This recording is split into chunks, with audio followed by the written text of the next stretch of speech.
this how Public Administration and Appropriations Committee pretty much means your money will protect as it happen we check. While projects go on things are accurate. As government spend the nation's budget, PAAC reviews it. They examine proposals and summon officials to find problems before them don't use it. So the PAC and PAAC are two parliamentary committees that watch over the country's wallet to protect the budget and keep it in check. And you can get involved. Just visit jampja.org. Join us as we navigate this interwoven landscape, discovering how every portfolio and agency under the Ministry of Economic Growth and Job Creation play a crucial role in national development, from housing to land. Right. NWC, why I don't have any water in my tap, to infrastructure and investment. So the government is not giving away any asset. No, Dini. All right. Not at all. Let's unravel the threads of success as we explore the MEGJC matrix.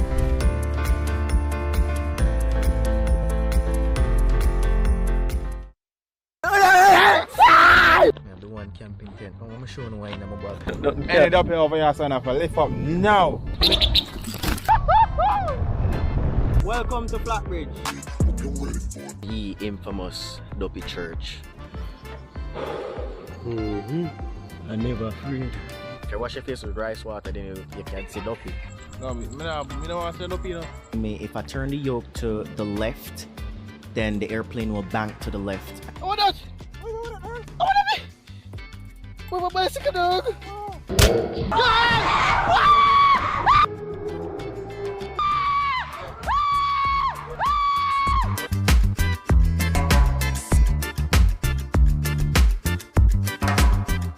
Every student attending Heart and Estate Trust under the New Care Initiative will get $15,000 each month to help cover their travel expenses to the Heart School they're attending and get an extra $13,000 each week while they're training. The proceeding was brought to you by the Office of the Prime Minister.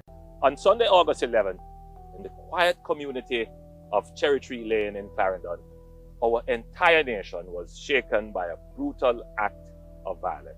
Gangsters mercilessly took the lives of 8 innocent Jamaicans, including a 7-year-old boy. These criminals will strike again, destroying more families and more communities, unless we stand together to stop them. If you have any information that can help bring these killers to justice, please share with the security forces. The government has established a reward fund of $25 million for information leading to the arrest and charge of the perpetrators who committed this heinous act. The facilitators who supply them with the arms, intelligence, and the transportation. And those who harbor and protect these criminals after the crime. If you know something, say something. Call Crime Stop at 311, MOCA at 888-6622-847, the NIB at 811, or JDF at 837-8888. Together, we will defeat the gangs and develop a culture of peace in our country. The proceeding was brought to you by the Office of the Prime Minister. What is the role of a backbencher in government? I'm glad you asked. They're members of parliament who are not appointed to cabinet. So they sit in the back of the legislature and they apply pressure. They examine what government legislates, participate in parliament debates, raise issues and advocate and question chamber when things don't look straight. Backbenchers represent the constituents in parliament. Backbenchers oversee the interests of citizens, you and me. But how can they be agents of government accountability after them no hold no portfolio? And them and a minister? No. So then how can they facilitate government transparency? And the next thing, them and a front bencher. So how them affect me? You see, a lot of work is in committees. So these portfolio-free MPs with less dire responsibilities are more accessible to you and me. So they help with policy, but it helps if we engage them, you see. So they're not just in the back benches, but on the ground, in the trenches. Though in the back of parliament, we're at the front of their cause. So pause. Find your backbencher at jampja.org.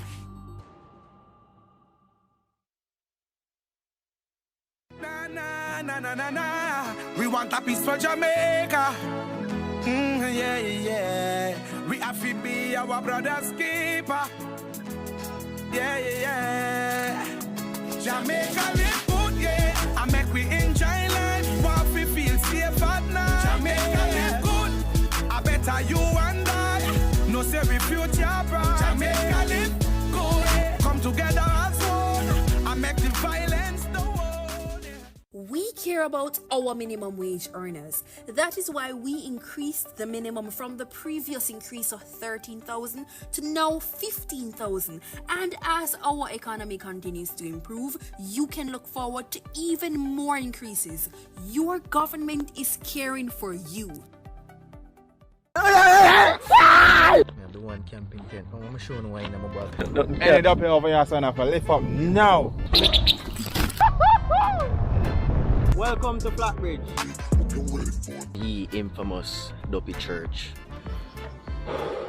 I never afraid. If you wash your face with rice water, then you can't see Dopey. No, me don't want to say Dopey, no. If I turn the yoke to the left, then the airplane will bank to the left. Oh, that! Oh, that! Where's my bicycle, dog?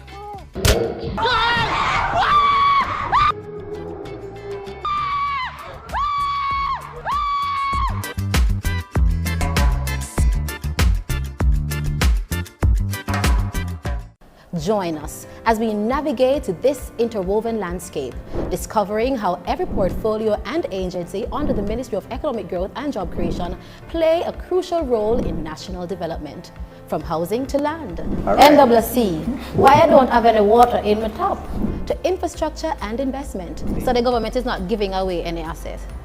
No, Danny. All right. Not at all. Let's unravel the threads of success as we explore the MEGJC matrix.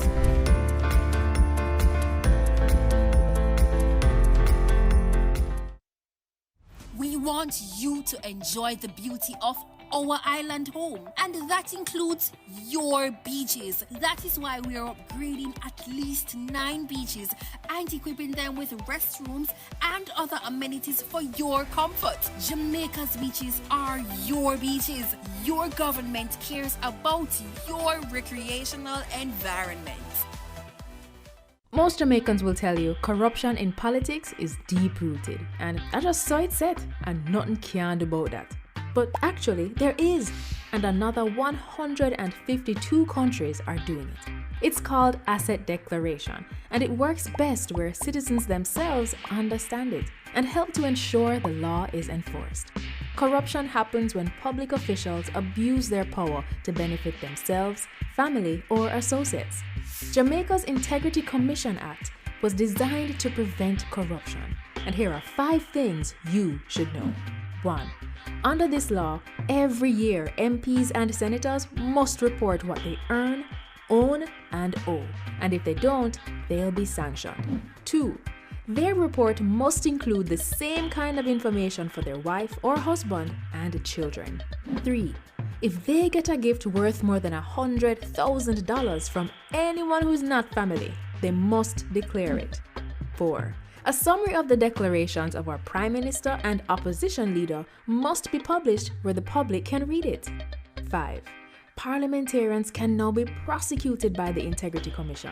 They can be fined up to $2 million or serve up to 2 years in prison if they don't file the declaration or if they give false information, and $500,000 for not filing on time or ignoring requests for information. Unfortunately, our parliamentarians made changes that prevent the public from knowing when they've broken the law or when they're being investigated. We really need to change that. Visit jampja.org to find out more about the act and to track if your MP is obeying this law. If they're not, JAMP's MP Tracker will help you write, tweet, or call your MP. Ask them, you submit your declaration yet? The Integrity Commission clear you? Let's help the Parliament stay honest. A message from the Jamaica Accountability Meter Portal, funded by the European Union and the Inter-American Development Bank in partnership with the Private Sector Organization of Jamaica. We want a peace for Jamaica. Yeah. Yo, what are you? No, brother, no, man, mash up that. You see you ever play ref? Dirty game, yeah, man, but play. like a bad game. No, I said, place when you come from, brother, I want to live good, man.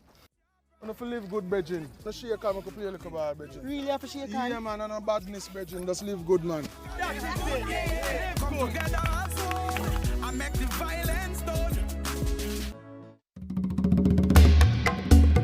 Jamaica has more than 28 species of birds, land snails, reptiles, amphibians, and hundreds of flowering plants that are only found in Jamaica.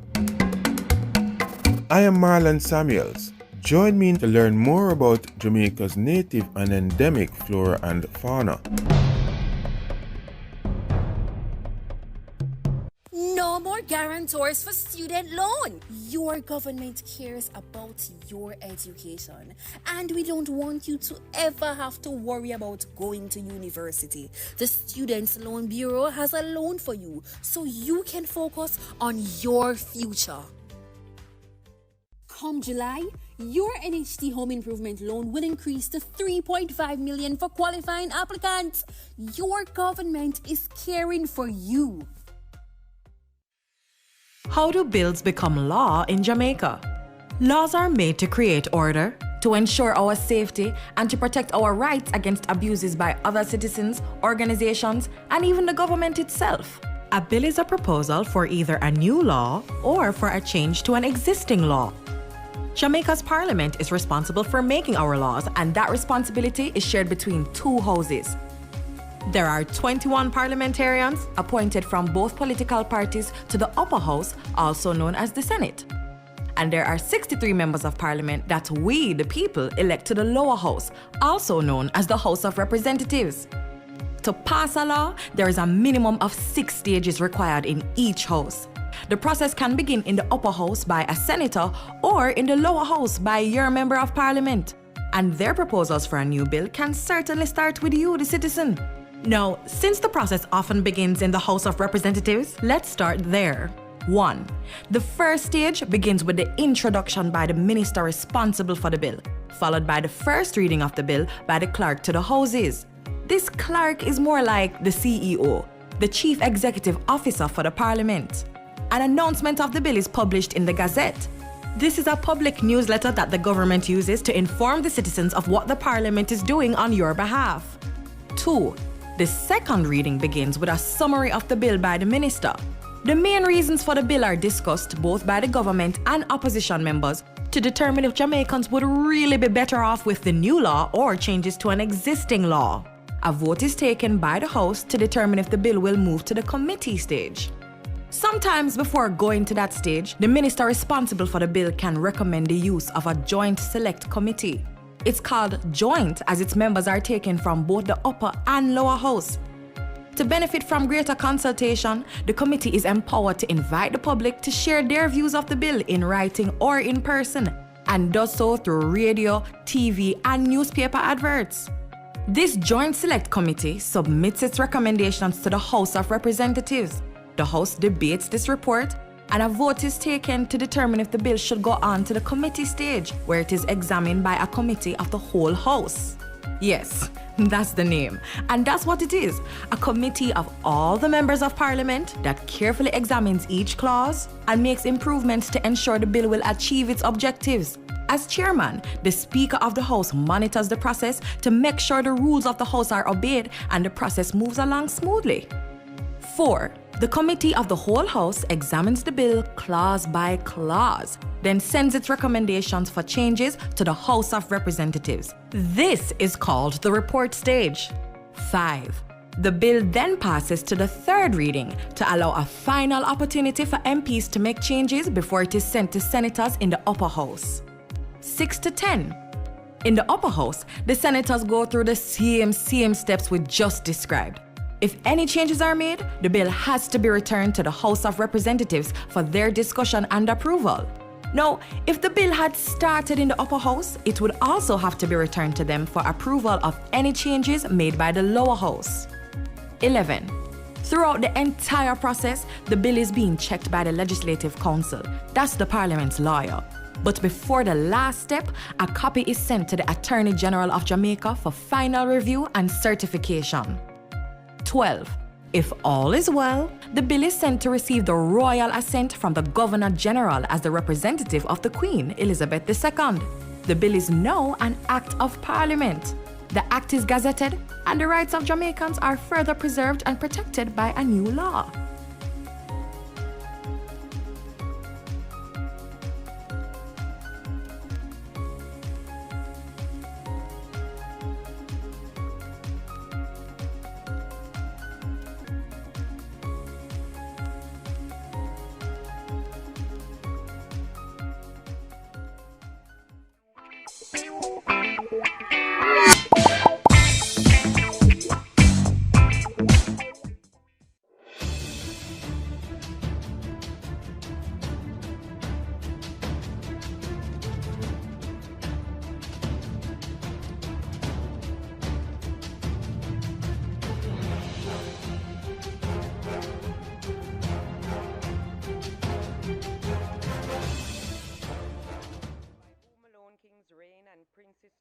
Justice, and from whom alone cometh all counsel, wisdom, and understanding. We, thine unworthy servants, here gathered together in thy name, do most humbly beseech thee to send down thy heavenly wisdom from above to direct and guide us in all our consultations. And grant that we, having thy fear always before our eyes, and laying aside all private interests, prejudices, and partial affections, the result of all our counsel may be to the glory of thy blessed name, the maintenance of true religion and justice, the safety, honor, and happiness of the king, the public weal, peace, and tranquility of the island, and the uniting and knitting together of the hearts of all persons and estates within the same, in true Christian love and charity, one towards another, through Jesus Christ our Lord. Amen.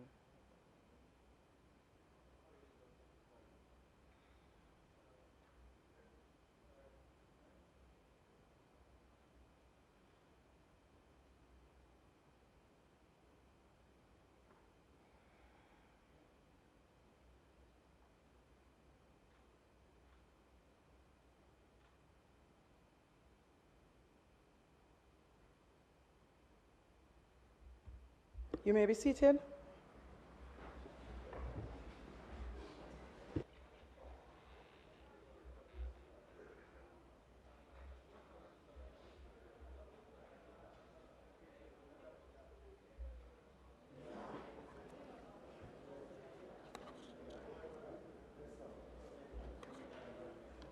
Call of the roll.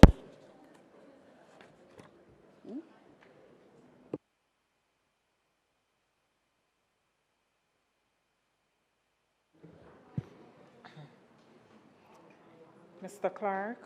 Here. Mr. Bartlett. Dr. Holness. Dr. Clark. Dr. Chang. Ms. Grange. Mrs. Williams.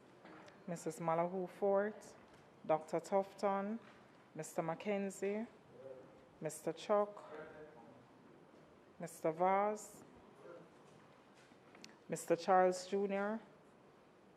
Mr. Green. Mr. Morgan. Here. Mr. Hutchinson. Mr. Terrelong. Dr. Dunn. Mrs. Cuthbert Flynn. Mr. Main. Mr. Davis. Mr. Whittle. Mr. Brown. Dr. Brownberg. Dr. Charles. Mr. Chin. Mr. Cousins, Ms. Crawford, Ms. Daly, Ms. Davis, Mr. Golding, Mr. Graham, Dr. Guy, Ms. Hannah, Mr. Enriquez, Mr. Henry, Mr. Hilton, Mr. Jackson, Mr. Lawrence, Ms. Lee, Mr. Miller, Mr. Montague, Ms. Morrison, Mrs. Nita Garvey, Mr. Paulwell, Mr. Phillips, Dr. Phillips, Mr. Robertson, Mr. Robinson, Mr. Samuda, Mr. Shaw, Mr. Siblis, Mr. Slowly, Mrs. Vaz, Mr. Warmington, Dr. Wheatley, Mr. Williams, Mr. Wilson, and Mr. Wright. Okay. You are marked.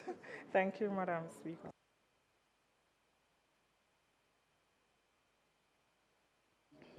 It's an honor to welcome everyone, both present here and those who are following us by the various social media platforms and PBCJ, to the Honorable House of Representatives for this sitting, Tuesday, 1st October 2024. Let me also make special mention of a new addition to the team, Ashley Zimenez. She is the new Legislative Counsel employed to the Houses of Parliament. Make her welcome. House Leader. Thank you, Madam Speaker. Madam Speaker, I'd like to associate myself with the comments you made with regards to welcoming members to the sitting of the House, and to welcome also those in the gallery, and particularly to welcome the new member of staff for us who will be guiding us legally and otherwise as we seek to carry out the will of the people in this chamber. Madam Speaker, today we will have 3 statements, one by the Minister of Education, the other by the Minister of Labor and Social Security, and the third by the Minister of Finance. Thereafter, we will proceed to public business when the Minister of Justice will take a measure in his name. Minister of Justice, we did say that, yes? Oh, it's a good thing Hansard is not listening. Hansard has no sense of hearing at this time. Madam Speaker, may it please you to proceed accordingly. Thank you, House Leader. First to her feet is the Minister from the Ministry of Education and Youth, the member from St. Andrew Eastern. Please make her welcome.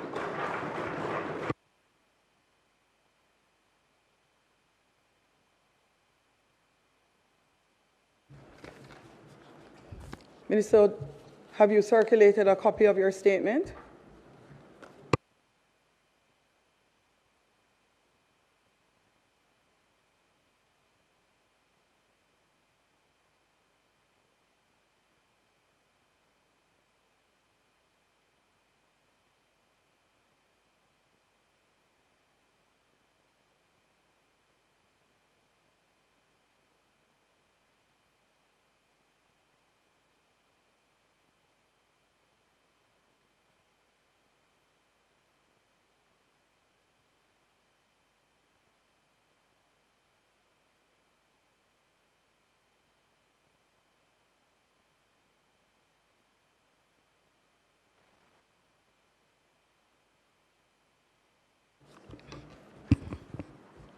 Minister, I know it's a convention, but as indicated last week, it is beneficial if additional time is needed, and it does help persons to follow. So I want to make sure it is understood. It is not a rule, it's a wonderful convention, because it helps, especially the Speaker, to give extra time when it is needed. That is correct. That is correct, Member Warmington. Convention is not law. Minister, you may proceed. Thank you, Madam Speaker. Madam Speaker, in 2022, the Education Transformation Oversight Committee, ETOC, was established to monitor the execution and the implementation of the recommendations as outlined in the Jamaica Education Transformation Commission's report in 2021. As per that report, the transformation of Jamaica's education sector is spread across 7 pillars. These are governance and accountability, and when we speak of that, we include our school boards, and we think of accountability at all layers of the education sector. The second pillar is early childhood education, and we can all agree that this provides the foundation for all future learning, behavior, and health. The third pillar is teacher curriculum and teacher training in terms of quality of teachers, quality of the curriculum, relevance of the curriculum, and ongoing professional development of our teachers. The fourth is the tertiary sector, and the report speaks to alignment of tertiary with other parts of the education system. TVET, which is technical and vocational education and training, infrastructure and technology, and finance. And these are the 7 pillars of transformation. The Education Transformation Oversight Committee, ETOC, which is a committee that was recommended by the report, has been in existence now for many months. It meets weekly with stakeholders to monitor and track the implementation of the 365 recommendations. These recommendations are broken down accordingly into short-term recommendations, medium-term recommendations, long-term recommendations, and you can see the time span for each. So, for example, short-term recommendations would span 2023 to 2026, medium-term would span 2026 to 2029, long-term would be into 2031. And we've outlined for you how the 365 recommendations break down. The largest number of recommendations are in the teacher curriculum and teacher training pillar, 164 there, and then governance and accountability, 79. Madam Speaker, the time frame for the implementation of these recommendations is 8 years, between 2023 to 2031. Madam Speaker, transformation is everyone's business, and it gives me great pleasure to note that ETOC has maintained its commitment to updating the nation through scheduled quarterly meetings that provide tangible information on the progress of the recommendations. The last quarterly meeting was on Friday, June 28, 2024, and the next one is on Thursday, October 3, 2024. Each time ETOC gives a presentation to the nation, we lay that report in Parliament. Additionally, the original Orlando Patterson report was also laid in Parliament. Madam Speaker, in the period April 2023 to June 2024, 101 recommendations were being worked on. 91 recommendations are on track. We've completed 6 of them. 4 were reported lagging for that period. In the period April 2024 to March 2025, 95 recommendations have been brought forward. 35 have been added, totaling 130 recommendations for implementation, and those are largely on track. Madam Speaker, ETOC, which is the Education Transformation Oversight Committee, has a logical and clear implementation plan and is deliberate in all efforts at communications, as is evidenced in the Transforming Education for National Development Trend campaign that employs traditional and non-traditional forms of media reaching Jamaicans across the island. Madam Speaker, I hope the members of this Honourable House, having received the most recent report, would have taken the time to peruse it. While there are many recommendations that to which I can speak, I will share that ETOC and team members at the Ministry of Education and Youth are not blind to the issues and realities across the sector. Together, we see the urgent need to improve the fundamentals in literacy and numeracy so that students' mathematics and English scores can improve.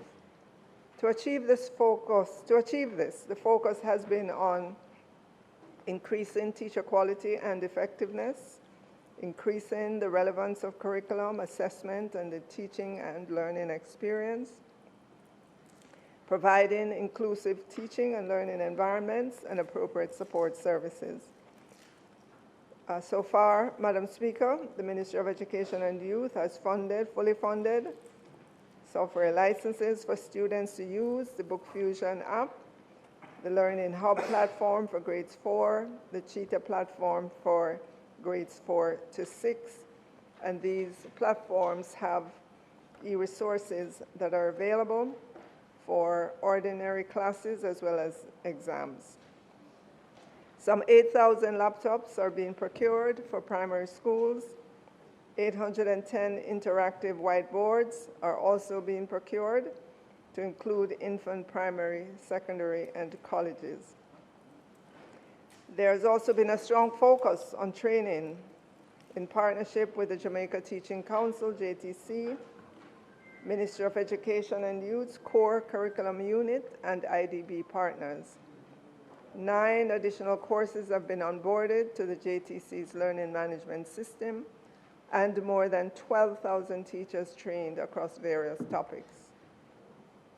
Madam Speaker, Jamaica has invested much in the early childhood sector. We understand that there is still more to be invested.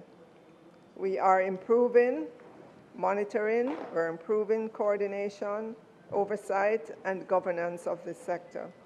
We're increasing the capacity of the early childhood sector to meet standards.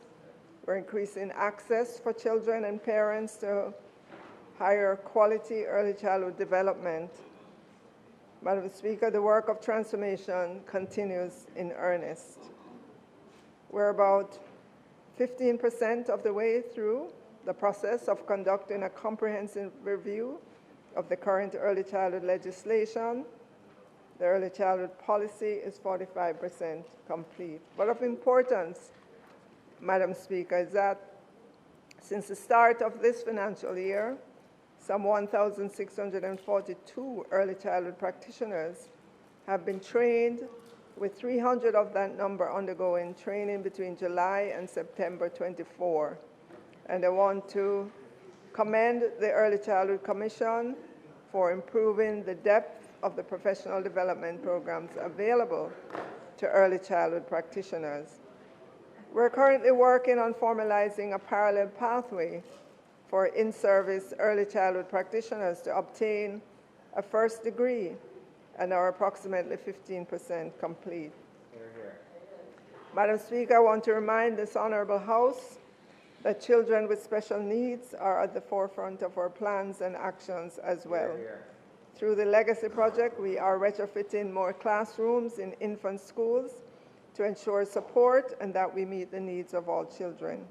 These classrooms are not only in Kingston and St. Andrew, but spread across the island to include other parishes. Transformation requires the building of partnerships. Last week, ETOC's chairman and a team from the ministry met with the private sector organization of Jamaica.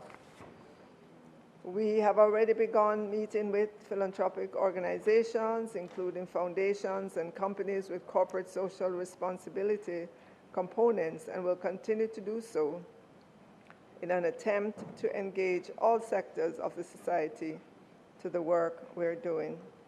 Madam Speaker, I look forward to continuing the conversations on education. Transforming education is no small or easy task, but through collaboration, commitment, and a shared vision for a better future for our children, we will achieve what we set out to do, giving each and every Jamaican child access to the highest quality education that they deserve. Thank you, Madam Speaker.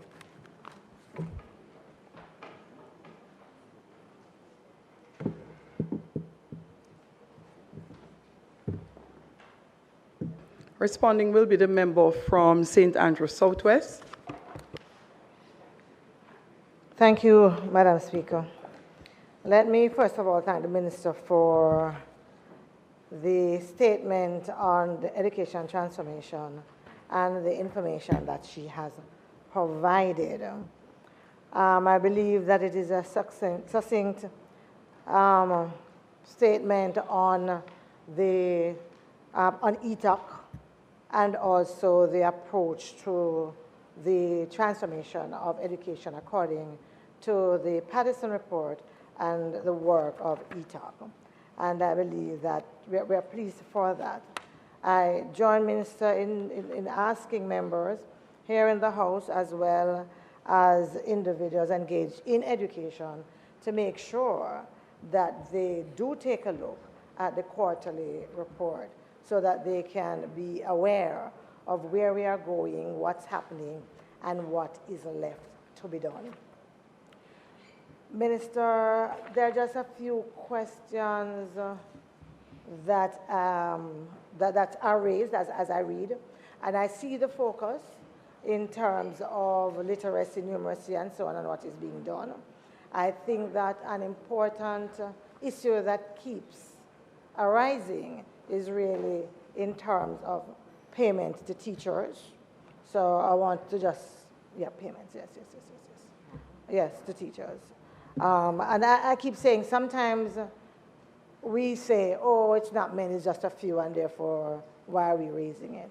But with the cost of living, what it is in Jamaica, with the quality of life, what it is in Jamaica, for individuals who are teaching our children, we want to make sure that we pay attention to them and that payments that they deserve and that they earn, that they get them on time.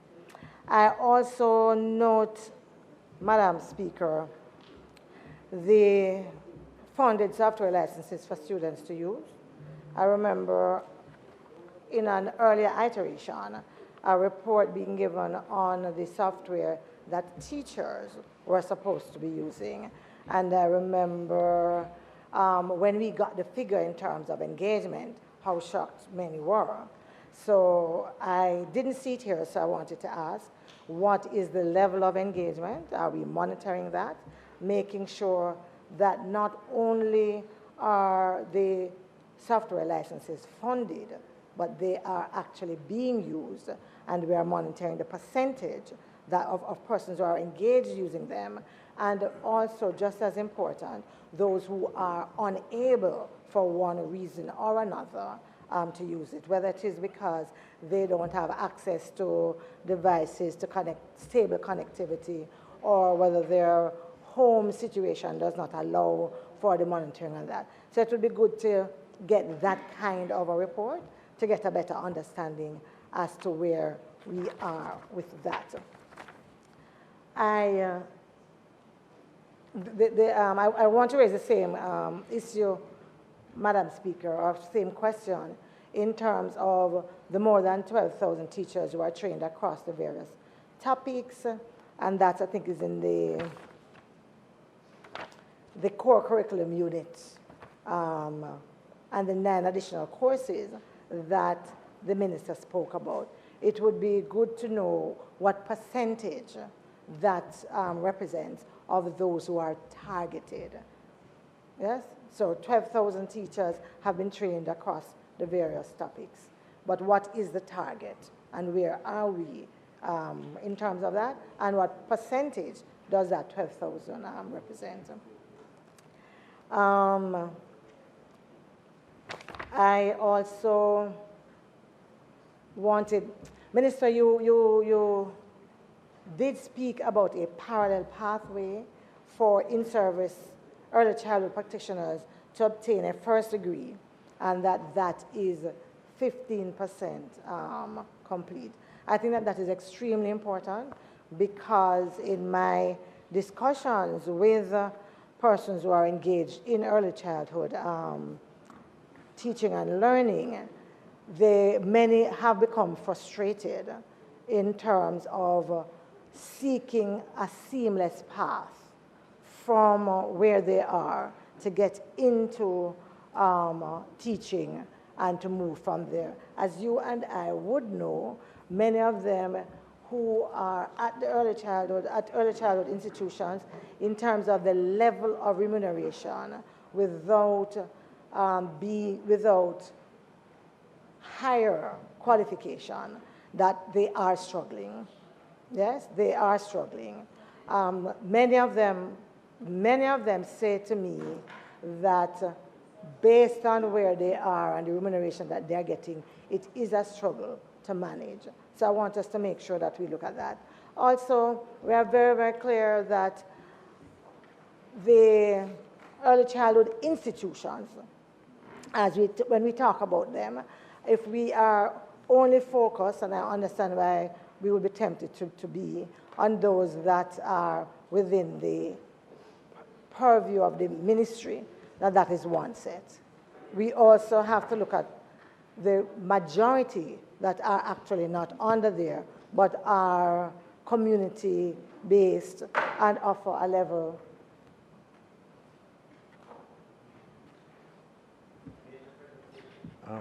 Madam Speaker, in anticipation of your call, I beg to move that the member's time be extended by 3 minutes in order to enable her to complete her presentation. May it please you, Madam Speaker. The question is that the member's time be extended by 2 minutes in order to allow her to complete presentation or response. Those in favor? Those against? The ayes have it. Thank you, Madam Speaker. Thank you, colleagues. As I close, Minister, I am always pleased when we talk about leaving no one behind, and when we look at our children with special needs, and we make sure that they are indeed at the forefront of our plans. I did not get a sense from what you have presented here, Minister, where we are in terms of the physical infrastructure to accommodate those with physical disabilities. I know that last year and at the beginning of this year, there were a few complaints, and that was raised. So it would be good to get an update on that. I remember, I think it was last year, towards the end of last year as well, there were some issues around shadows and so on. So it would be good just to bring us up to date with those, because we are all indeed clear that for education to really serve us as it should, that no one should be left behind. Thank you.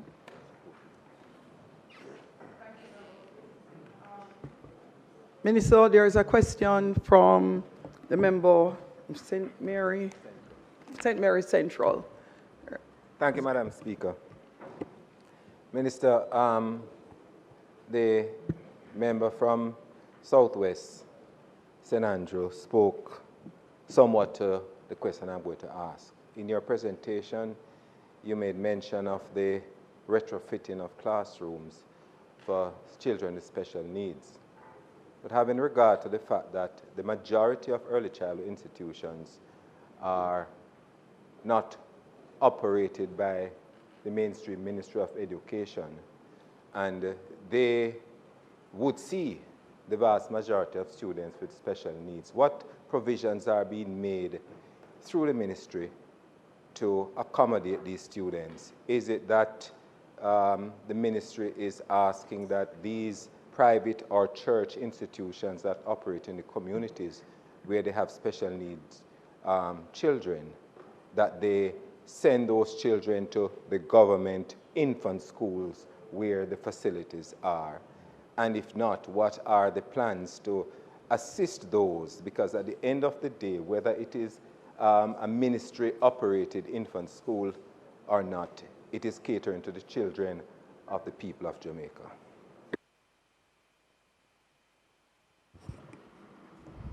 Turn on your mic, please, Minister.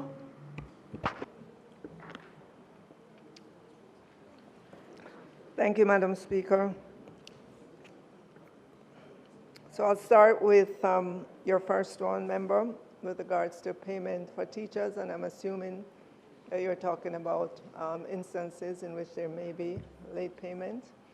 I am happy to say we've gotten significantly better since over the last year and a half, because we have worked assiduously to implement the My HR system, which is a system that is a payroll, HR, and pension system as well.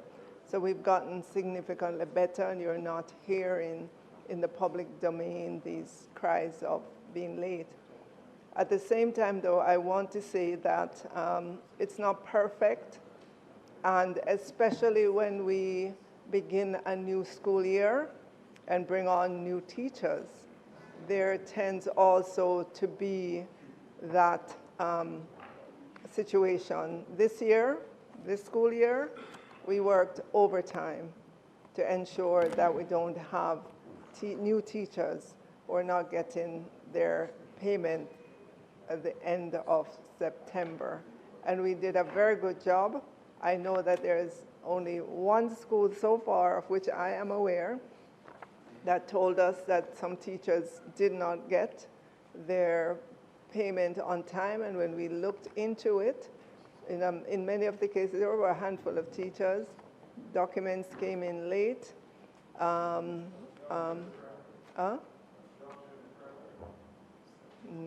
another one. Is there a situation at George Henley? Okay, I'll look into that. But it's mostly when we get into September, it's mostly the new teachers coming onto the system, because there's paperwork that the ministry needs to get, and sometimes it takes a little while to get to where it's going. But we are very conscious of not causing delays, and that's why we have worked so hard to get that system into the ministry, because otherwise payroll tends to be manual, and we are quickly moving away from the manual nature of payroll. Level of engagement of teachers, I take it with the e-resources that are provided. I know that we have a higher level of engagement. I don't have the exact percentage, but the more we raise the awareness about what's available, it's the more we see teachers access. And now that all our teachers in the system, from primary through to high school, have access to a device, they have access to laptops provided by this government. Additionally, as you look across the school system, more schools have access to broadband capability. We have been undertaking this massive project now for 2 years to bring broadband capability to schools wherever they are in Jamaica. And we're about 2/3 of the way there. So not only are we providing the devices, the e-resources, but also the connectivity to enable all of that. The percent or number of teachers targeted for professional development through Jamaica Teaching Council.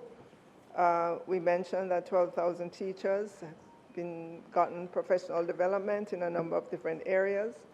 This is ongoing. The target is 100% of teachers because professional development is something that teachers should continue to do year in, year out.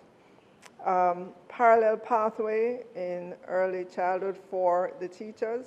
This is something that we're working on earnestly, because we recognize the limitations there currently.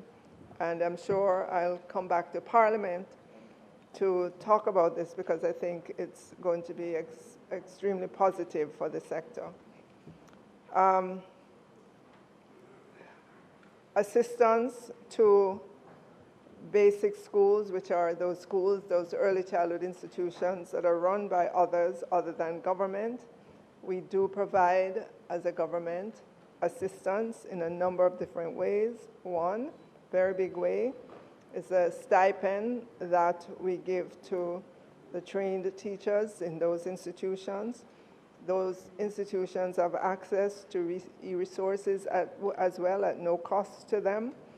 As an example, during Hurricane Beryl, there were a few basic schools that got damaged, and through the Early Childhood Commission, those basic schools had some help from the government to restore them. Approximately 25% of the 2,000 early childhood institutions are fully funded by government, but we assist the others, the basic schools that are out there as well. Physical infrastructure for physically challenged students. Every year, we add to the number of ramps that are at schools. I think now we're approaching 400 schools with ramp to ensure that those who are physically challenged and have to use a wheelchair, that they're able to access classes. Additionally, we're beginning for those schools with multiple levels to put in lifts so that our students have access as well. We're not there yet in terms of saying 100% of our schools have ramps, but we have a pathway to get in there, and every year there's budget for installation of ramps in school. Shadows, we provide shadows for those who need it in the system currently. I think it's almost 350 shadows that we have in the system that do get a stipend to help those children in classes who need the help while they're in class. They could need help coming from home to school, school to home, and so on. And we consider this a significant benefit that we're able to provide to our students. And the member from St. Mary's Central, retrofitting of classrooms for children with special needs, what provision to accommodate. As I said, ramps is something that we've had a focus on. In the school system, we do have some institutions that are dedicated to children with special needs, and so of course those classrooms and bathrooms will be so fitted out for those students.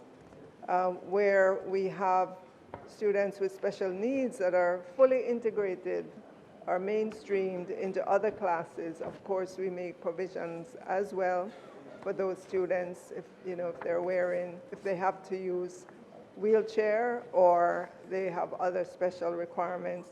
We have an entire unit at the Ministry of Education and Youth dedicated to dealing with ensuring that the needs of our special needs students are attended to. Do we have more work to do? Yes, we do, because as you know, there are some special needs that are arising now that we did not know about, let's say, 5 or 10 years ago. And I speak to issues of autism that's only now coming to our awareness. So you can imagine we have the training that we have to do, the sensitization, and so on. We also use private persons, private institutions that have specialty for special needs students. The ministry will pay the fee for those students to access private schools. It pays the full fee for those students to access private schools. So we are ensuring that special needs students have the focus that they deserve in the education system But I will admit there's always more that can be done. But so far, I think, you know, there's good work that we've been doing in that area. Thank you.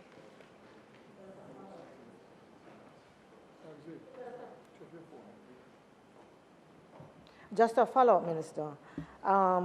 When I asked about the percentage for the engagement, this was in terms of the funded software licenses for students to use. The Book Fusion app, the Learning Hub platform for grades 4, the Cheetah platform, and so on. I didn't get a specific answer to that. If you don't have the numbers now, that's fine. We could come back to that. I believe that if we are funding the software, we need to also be tracking how it is being used, who is still being left behind for one reason or another. So I think that that is a concern. You said about the payment for teachers, Minister. I am still getting complaints that there were a lot of teachers who have not been paid. And, but the teacher shortage is another thing. I'm sure somebody else will raise that, but I wanted to deal with it. Minister, in addition to your follow-up questions, you have two final questions from the member from St. Andrew West and the member from St. Andrew Southeast, and that will conclude your statement by Minister and responses. Minister, please turn your mic on. Thank you, Madam Speaker. I want to just hone in on the issue of teacher shortage. We recognize that generally at the beginning of the academic year, you have a number of resignations, generally teachers who are migrating for better opportunities. Can you give the Parliament an update on the adequacy of teachers at all levels, for the high school and the primary school level? I'm just in receipt, Madam Speaker, of a memo from Cornwall College, which is dated September 11th, and it refers to an acute shortage of teachers for English language, biology, mechanical technology, and as a result, they have had to significantly reduce those classes because they simply can't deliver education without those teachers. So my question, Minister, is to what extent is the teacher shortage affecting the quality of education, as is the case here with Cornwall College? I don't know how many other schools are in a similar position, and whether the new trainees who are coming out of the Teachers College are sufficient to make up for those who are migrating or leaving the profession. Minister, where are we on the trajectory for eliminating the shift system, and when is Edith Dalton James High likely to be taken off that shift system? Good question.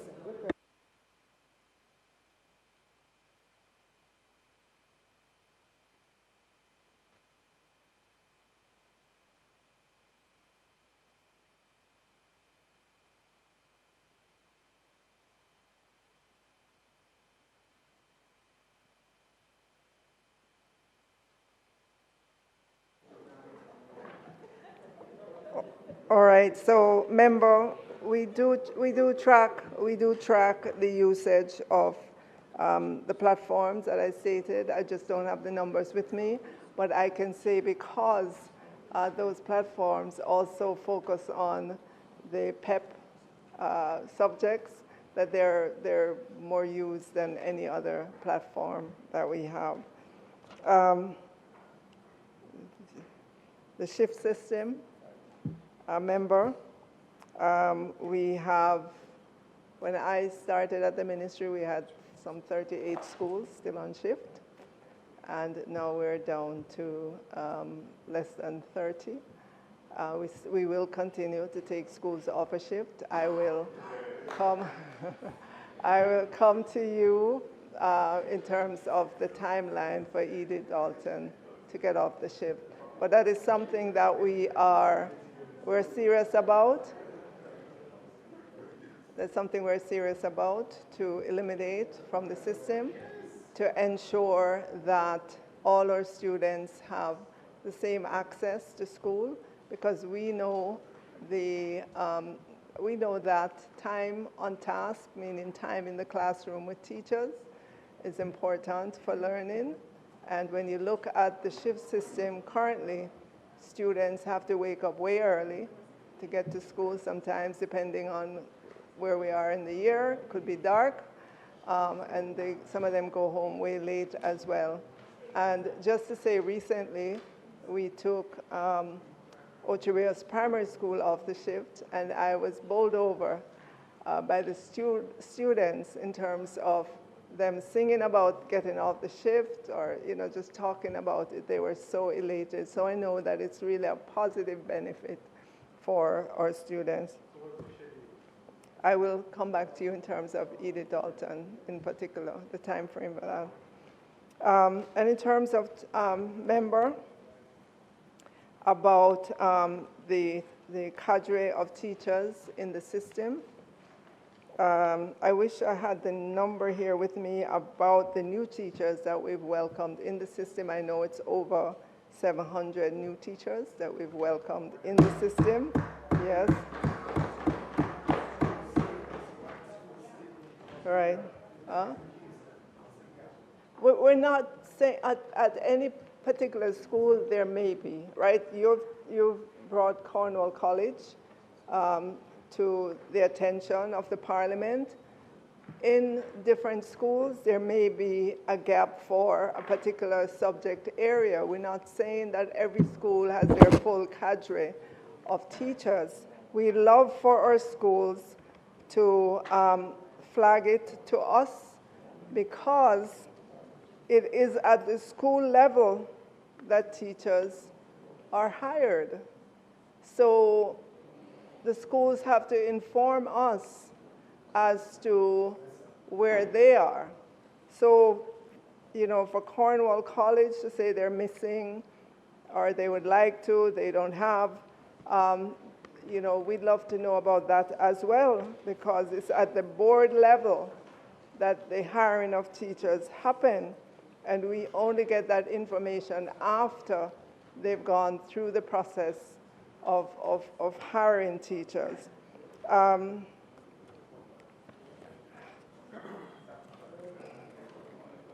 What? All right. Go ahead, ask. Minister, I know this is an important area, but as indicated before, there are a long schedule of statement by ministers. And as I had indicated, you were on your last question. So I will allow the member from St. Andrew, Southeast with a follow-up question, and that is it.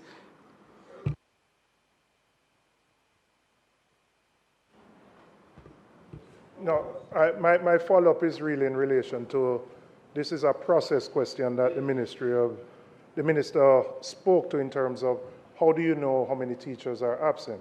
The memo I read from was one that went to the parents and the student population. I know you would have educational officers who are assigned to specific schools. You have specific regions that you would have a regional director who, I assume on a periodic basis, whether monthly or not, would come back to you and say, based on the feedback from the various schools, we're picking up that we have problems with math or science, and these are the numbers. But from your answer, it doesn't appear that that system is either in place or working satisfactorily, so that you have a global picture of the shortage of specific teachers in specific areas throughout the country.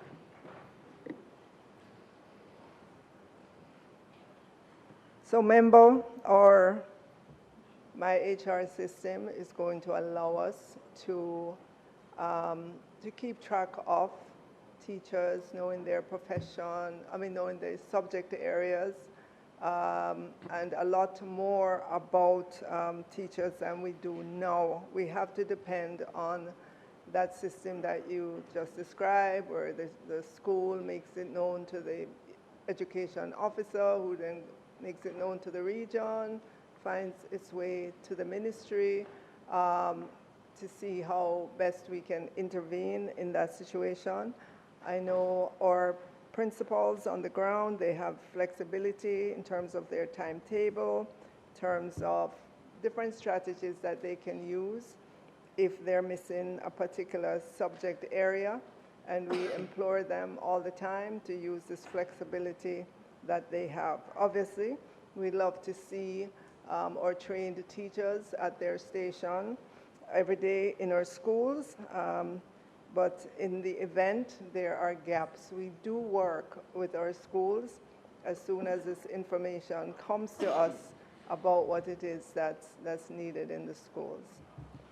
Minister, just a clarification on the question asked by the member from Western St. Andrew. Can you see? The member from Western St. Andrew about the shift system. And I share your contentment with the merits of coming off the shift system. But I was listening for the answer to the question. Is there a schedule? Because you do know all the schools that are currently on shift. And secondly, is there a plan with a schedule to take these schools off the shift system? Member Jackson, you're in breach, you know. You asked for clarification and you have moved on to asking questions. Clarity. Minister, go ahead and respond, and this is where we close. No further clarification or questions, members.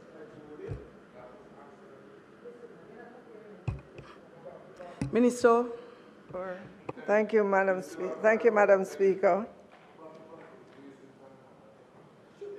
So, member, with regards to the schedule for schools to come off shift, we do have a schedule, but as you know, we have to operate within budgets, and we have to deal with a lot of different infrastructure issues with our budgets. And so we would kind of rather not put out a schedule because we know that this can shift around, but we are saying to all those schools that are left on the shift system that over time, and I would say over the next 5 to 7 years, we will see an elimination of the shift system in Jamaica.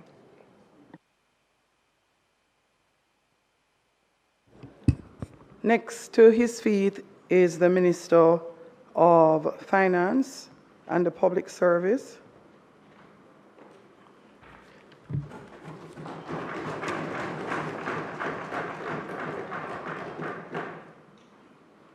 Member from St. Andrew Northwest.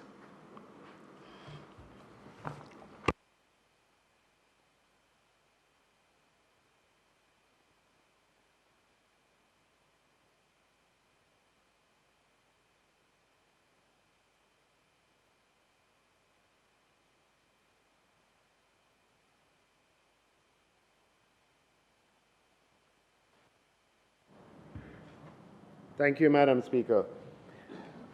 Madam Speaker, in October 2021, the Ministry of Finance and the Public Service launched a request for applications process whereby interested investors were invited to submit applications for 2 approved integrated resort development licenses, each for an exclusive geographical zone.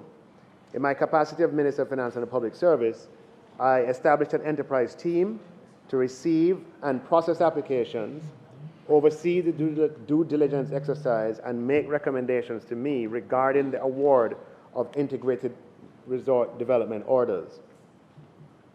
2 applications were received for 2 exclusive zones that were on offer in the RFA. The 2 zones were the combined zone of Hanover and Westmoreland and the zone of St. James. After fulfilling the necessary requirements, the enterprise team recommended that AIRD, an approved integrated resort development order, be issued, or license be issued to the applicant for the Hanover and Westmoreland zone. This was done in August 2023. And Madam Speaker, as we speak, integrated resort development is well underway in Hanover with the requisite number of rooms. I think it's about over 1,000 rooms, 500 of which are luxury rooms. And it is just great to see the Jamaica tourism product being diversified and deepened. The other applicant, Madam Speaker, was given additional time to respond to queries relating to its application. Upon review of those responses and all relevant material, the enterprise team determined that the applicant had not provided sufficient evidence to satisfy the enterprise team that the applicant had met the mandatory financing disclosures required by statute in relation to the applicant's proposed project. The enterprise team has therefore advised me against awarding an order to the second applicant. Madam Speaker, as Jamaica climbs the ladder of our development and we set up governance processes that are robust, the award of licenses are never proper to be installed under the sole purview and pen of an elected minister. That is why in our regulatory apparatus, we have the BOJ that does banking licenses. We have the FSC that does security licenses and other licenses. We have the BGLC that does betting licenses. When it comes to integrated resort development licenses, for the minister to receive applications himself and to go through hundreds and hundreds of pages and then issue a license can be subject to all manner of misinterpretations, none of which are good. And hence the idea, in the interest of good governance, to set up an enterprise team, for them to be endowed with expertise, in this case Ernst & Young, and to have them do the adjudication. But once that adjudication is done, we have to have the discipline to abide by the recommendations of the enterprise team unless there is manifest error. And in this case, I'm not aware of any manifest error. So, Madam Speaker, in that regard, the recommendation of the enterprise team has been accepted. I'll remind this House that an integrated resort development must have a minimum of 1,000 hotel rooms, of which 500 must be luxury rooms, and it must have a minimum capital investment of $450 million. The concept of integrated resort development was introduced by the government of Jamaica more than a decade ago. I think it was in 2010 that we had the first passage of the Casino Gaming Act to further expand the country's tourism product. And remember, the experience that we have had is one where we have given orders before without robust processes, only to see that nothing has emerged from the ground. I will say that the first integrated resort development, Madam Speaker, is going to be under this government. It's already built, it's already there.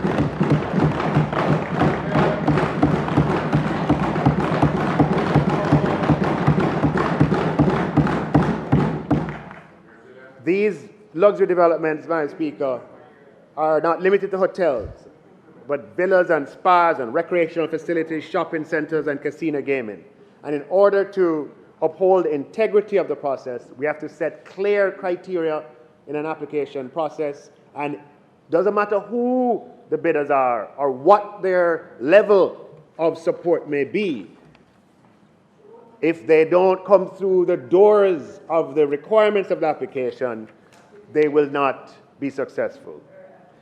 The government, Madam Speaker, is committed to supporting the diversification of the tourism entertainment product in Jamaica, and therefore the Ministry of Finance and the Public Service will continue to actively encourage and facilitate the construction and operation of integrated resort developments. And in this vein, the Ministry of Finance intends to issue another public invitation for applications for approved integrated resort developments for the St. James geographical zone very shortly. And I must add, Madam Speaker, that the pipeline of interest in Jamaica's hotel product is deep and large. We have thousands of hotel rooms that are under construction. Some of them are in design phase, and some of them are to open ground over the next few months. And we have a lot of interest in moving towards other types of tourism products. So this should be seen, Madam Speaker, as Jamaica growing up, of having independent processes for the award of very important licenses, and then having the discipline to abide by the recommendations of those enterprise teams once they're finished their work. May I thank you, Madam Speaker.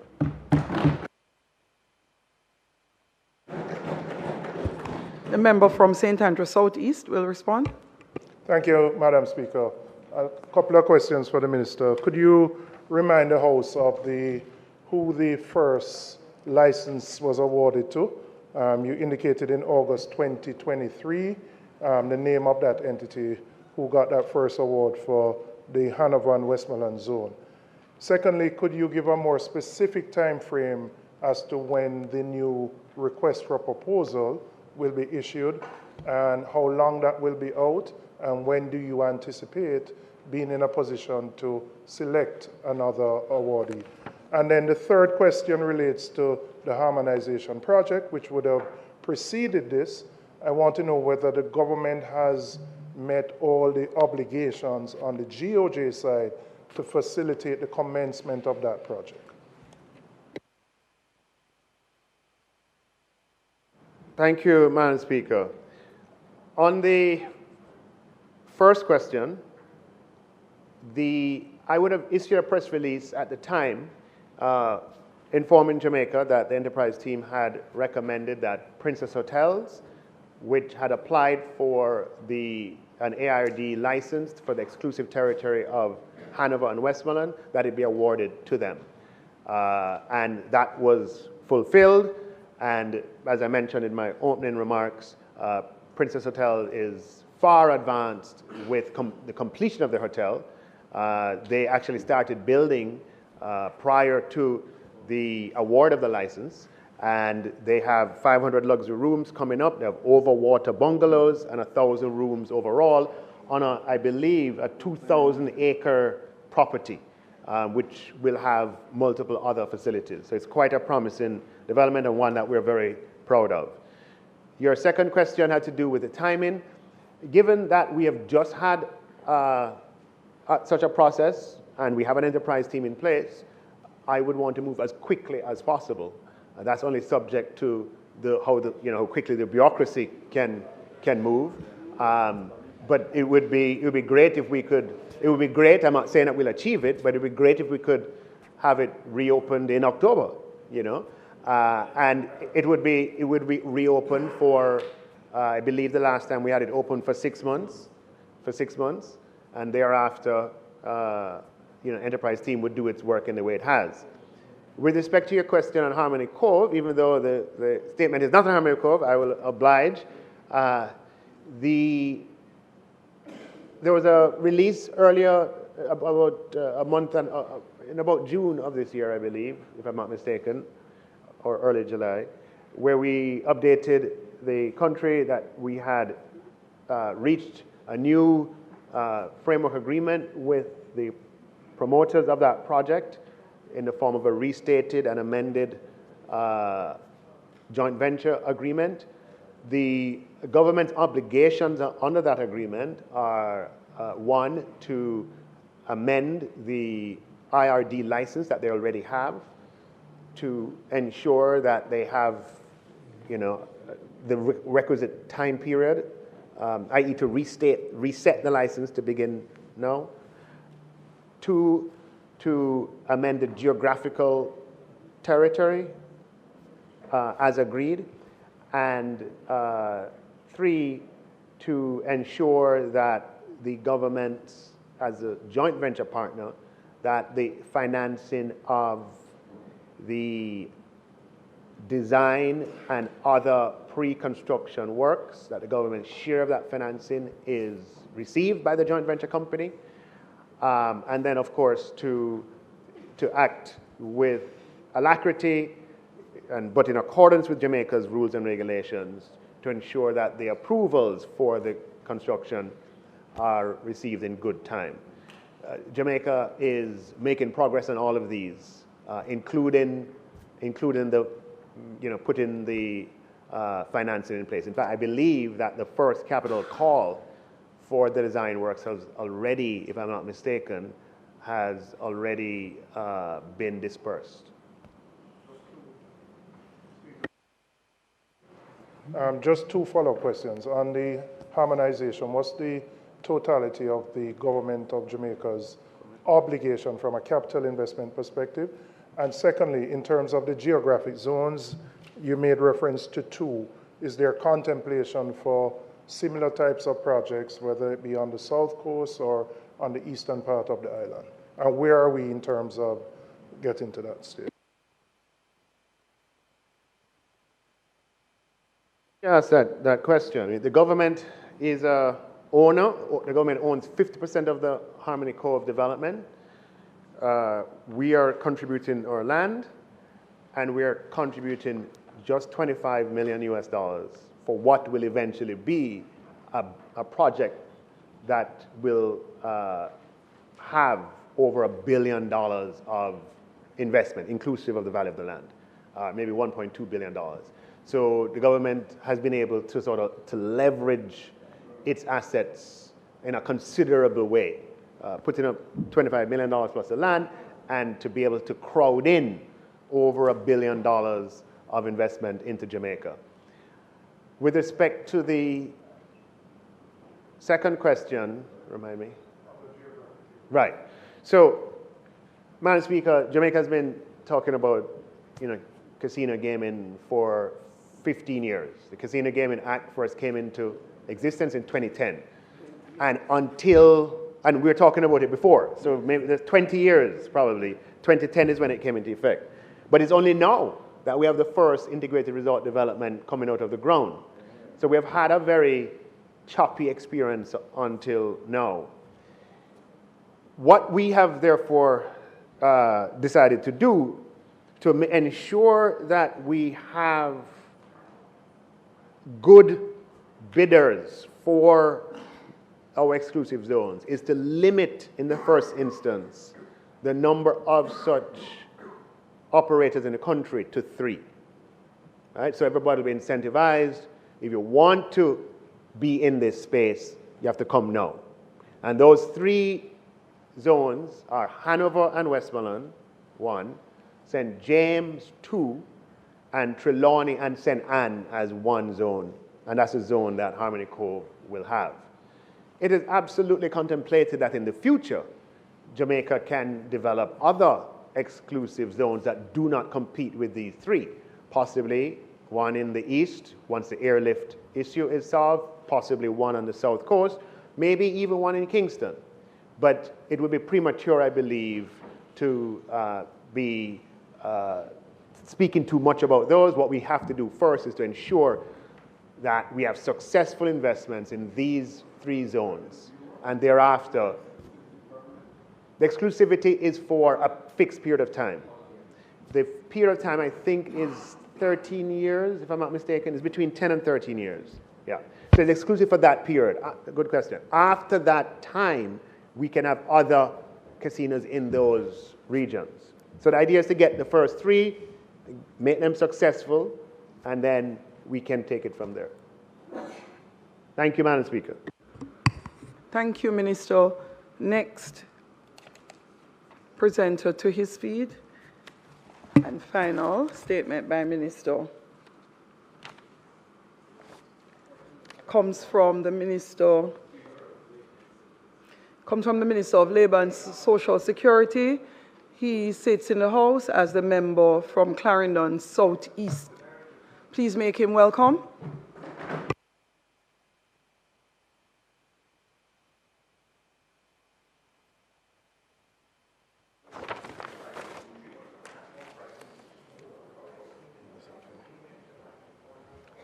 Thank you, Madam Speaker. Copies are being distributed for members and yourself, Madam Speaker.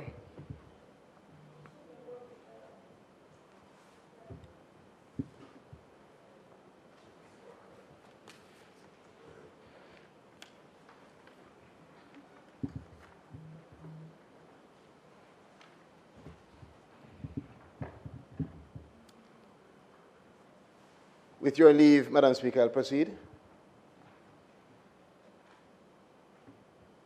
Yes, Minister, you may proceed. Thank you.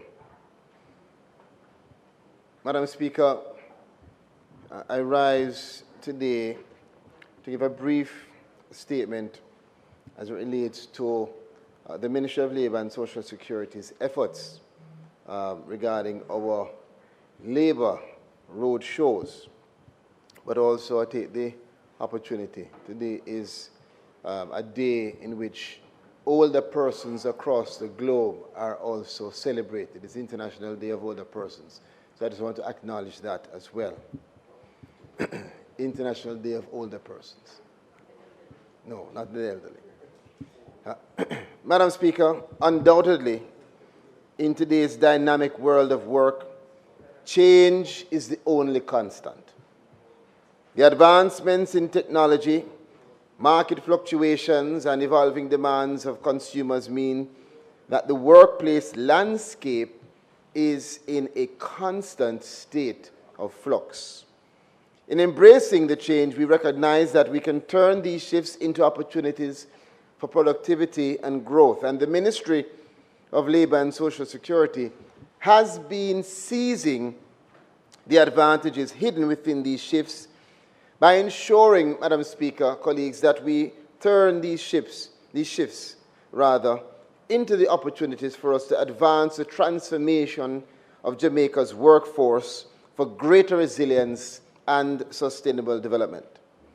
Madam Speaker, having recorded our historic low unemployment of 4.2% last year, our focus is now on preserving our labour market gains, which depends in large part on our country's preparedness for economic shocks and climate change realities. Building a resilient workforce is the most certain way for us to propel Jamaica towards achieving its sustainable development targets. Jamaica's labour force currently consists of approximately 1,486,400 individuals with an overall labour force participation rate of 68.9%. This is 6.3% higher than the overall labour force participation rate for Latin America and the Caribbean, which is averaged at 62.6% for the first quarter of this year.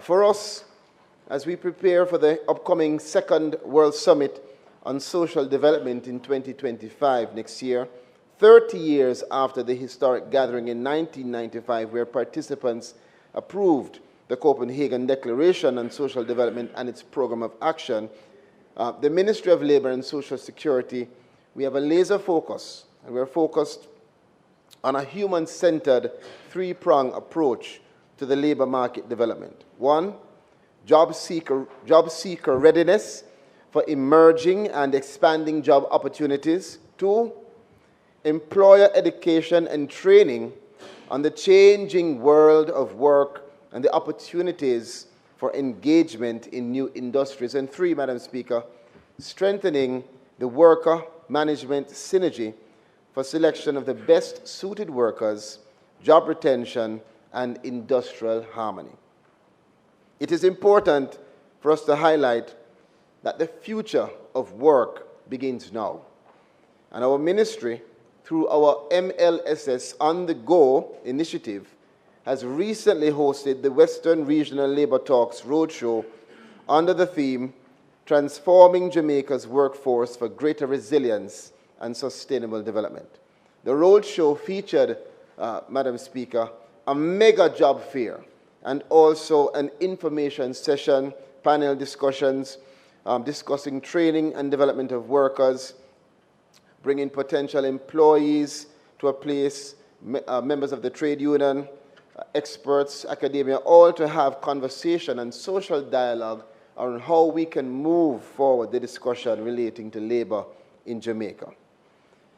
Madam Speaker, the information session was attended by representatives of the International Labour Organization, who there expressed their commitment to working with Jamaica on developing the care economy, advancing the agenda of decent work, and working with us to create new opportunities in the green economy. The ILO has given its full commitment to providing funding support for the Jamaica Household Workers Union, as well as further research on the achievements in eliminating child labor in Jamaica, and the commencement of the ILO Jamaica Just Transition Project with an official start date, Madam Speaker, which is today, October 1, 2024. This project will be implemented in collaboration with the Ministry of Economic Growth and Job Creation and along with our government and private sector stakeholders. The objective of the ILO Jamaica Just Transition Project is to support Jamaica as we infuse climate action with decent work principles to advance social justice and the sustainable development goals. Madam Speaker, this is critical. And we will say more when we come to the official launch of the project in November. Madam Speaker, in addition to the mega job fair that I spoke about, the Western Region Labour Talk Roadshow also featured some very engaging and exciting panel discussions on the future of work, specifically labor demand and supply, occupational changes, as well as the digitization and the advancement of technology. Importantly, Madam Speaker, the issue of having a human-centered approach was a central point raised by our employers and worker representatives as being essential for our sustainable development. Madam Speaker, Jamaica must challenge itself to have a focus on development through green lens. And I'm specifically speaking on the green economy, environmentally friendly practices, and the gender perspective. Additionally, investment in training and talent development should be essential areas of expenditure for entities at all stages and levels of growth across our country. Madam Speaker, in only one day, our Montego Bay Roadshow attracted over 2,000 participants, with 1,500 job seekers and 500 participants representing 59 entities from several industries. These industries included the health sector, hotel and accommodation, BPOs, and the retail and distribution sector. It was a success. And it is important to note, Madam Speaker, that this initiative is geared at addressing the concerns of both our job seekers and employers, who we hear many complaints from at times. Many persons will say, we want to work, we can't find one, and others will say, we can't find workers to fill the positions. Our job is to create the environment to connect the two. Several, Madam Speaker, received job opportunities on the spot, including persons with disabilities.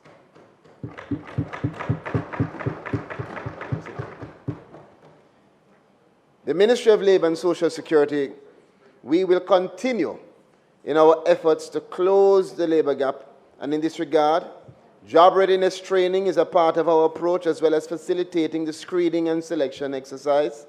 And Madam Speaker, as I've always said, the No One Left Behind policy of our ministry involves helping our job seekers to improve on their interviewing skills and to understand the employment expectations. We want our young people in particular, Madam Speaker, to be prepared when they step into that room for an interview. Many competent persons fall short because of nervousness, and that can be addressed through preparation. Madam Speaker, while aptitude and certification are relevant criteria, the attitude on the job is of great importance in our preparation process, and we highlight that. And we've raised that in our conversations through information sessions and in our discussions and panel conversations at the roadshow. Labor market resilience, Madam Speaker, depends on job creation, effective screening and selection, as well as retention through adaptive labor practices, training and development as well, together with opportunities for promotional advancement. Madam Speaker, our roadshow continues to create that environment, as I said, that is enabling for networking, knowledge sharing, and collaboration as we build a stronger, more resilient workforce in Jamaica. It must be noted that our activities are not, however, limited to roadshows. The Ministry of Labour and Social Security, we engage in continuous recruitment activities, job readiness training, information sessions, and dispute resolution, all of which are integral to the development of a productive labor force.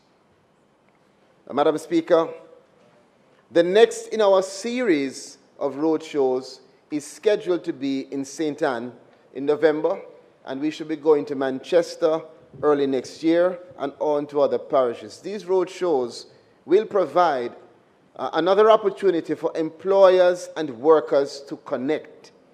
Additionally, we are preparing to host an information session in St. Ann on November 27th to discuss key requirements for labor law compliance, frequent pitfalls surrounding employment termination, as well as for us to provide further opportunities for employers to network and to share their own experience. All of this is because we want to build an inclusive and resilient workforce in our country. Madam Speaker, as I close, we are on the road to transforming Jamaica's workforce for greater resilience and sustainable development. We will continuously monitor the emerging trends in the labor market as we prepare the Jamaican people for the labor force, driving innovation and ensuring that the workplace remains resilient and sustainable in the ever-changing world of work. We appreciate, Madam Speaker, the collaboration with our partners, and we thank them for their support as we encourage all stakeholders to make an active contribution to the efforts to safeguard and to protect the livelihood of this and future generations. I take the opportunity as well, as I close, to thank the team at the Ministry of Labour and Social Security, including those officers in our parish offices as well, that continue to advance the efforts to build a resilient and stronger labour market and workforce. Thank you, Madam Speaker. The member from St. Andrew, Southwest will respond. Thank you very much, Madam Speaker. Thanks, Minister, for the update that you have given us on the road shows and what is happening in terms of that. Minister, I believe many Jamaicans are looking for a comprehensive program that outlines the pathway to this transformation of Jamaica's workforce. And I'm understanding that the roadshow is an element of that. It would be good to see that comprehensive program so we can look at where it is going. Minister, as much as we like to talk about the low level of unemployment, anything that we are doing, I believe, going forward has to look at the quality of employment that is there. And I see some of that here. My concerns are, Minister, that in a country as small as we are, as tribal as we are, as partisan as we are, I am always concerned about how information gets passed, location of where these activities are held, who does screening, who collects the data, what happens to that data and how is it used.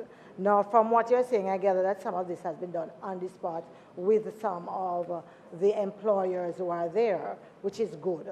But I raise these questions because more and more I get persons asking me about the transparency and the openness with which these activities are conducted.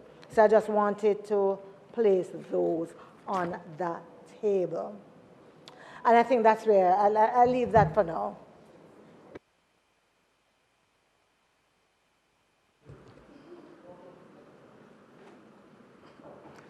Last question will be, Minister, just allow the member from St. Andrew Western to ask his question, and then you can wrap up. You withdraw the question? Minister? Thank you, Madam Speaker. Well, firstly, thank you for the comments. I think we can agree that the approach that is being taken is one that allows for us to understand the building up in terms of the workforce for productivity. And that's what the road shows are about ensuring that the job seekers are ready. We have actual information sessions before the road show, and we ensure that we create an environment. So the interviews are done by the companies. We are there to simply create the enabling environment so that the job seekers can connect with the companies that are looking for potential employees. So in terms of the transparency and openness of those activities, all persons are open to come. And in relation to where these things are going to be staged and where they're occurring, that's why I'm making this statement here today. We make this statement so that all 63 members can be advised, notified, aware of the intentions, and all of Jamaica who is watching will be able to know that we have done one road show, we intend to do others, and we will continue to update the country as we advance in terms of our efforts to develop a more resilient and stronger labor force. Thank you, Member. Thank you, Minister. Announcements.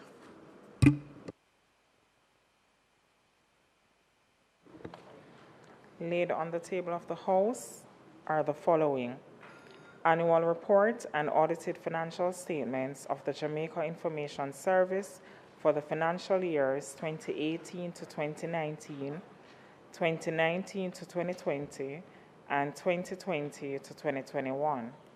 Finally, the Auditor General's Department Certified Appropriation Accounts, Head 15010, recurrent from the Jamaica Information Service for the year 2021-2022.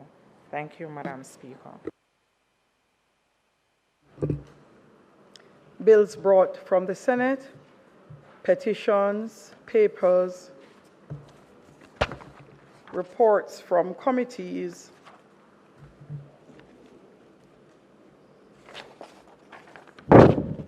notices of motions given orally,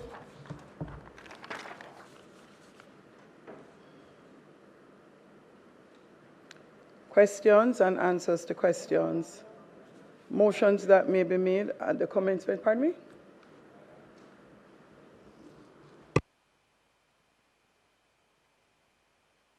I have a motion.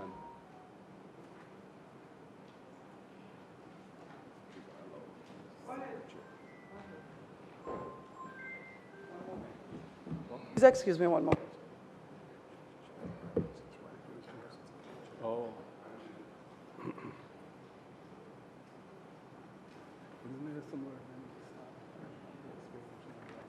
No.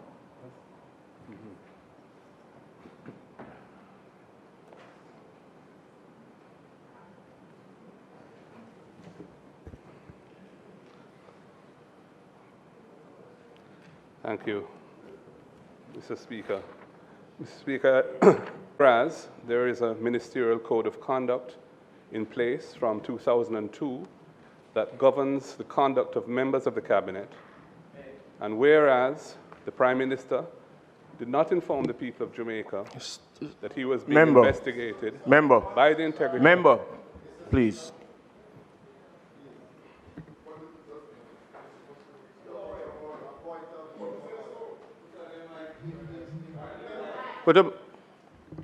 I don't even need to hear another word. If the member in any way intends to go down a road that is, you can't understand if you don't listen. Permit yourself to use your ears and not your mouth. Permit yourself to use your ears and not only your mouth. If it is that the member intends to travel down a road that is going to breach the standing orders in raising matters, let me just say it before, that are sub judice. Hold on, I'm just telling you, that cannot be accommodated in this house. So if that is the route, if that is the intention, if that is the intention, stop now. Member, you start on a premise, and as far as the standing order is concerned, I hear the first part of where you're going, and section 20, public business, 22, sorry, notion of motion, amendment and manner of giving notice, section 3. If the speaker is of the opinion that any notice of a motion which has been received by the clerk infringe the provisions of any standing order in any way out of order, he may direct that the member concerned be informed that the notice of motion is out of order, that the notice of motion be entered in the order paper with such alteration as he might direct. Member, I am saying, because there is, when I read from the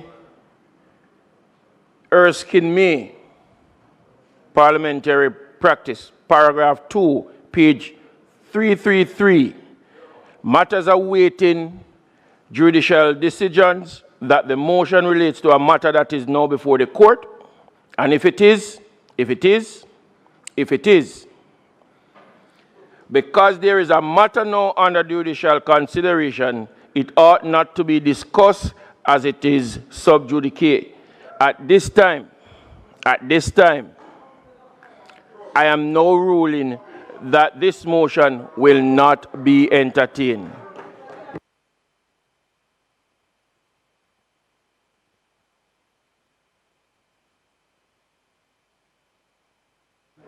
Member,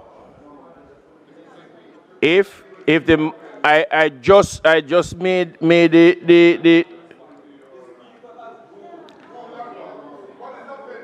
I am saying to you, member, if it has anything to do with the matter that I just spoke about, then I'm ruling it out of order. We are not going to entertain it.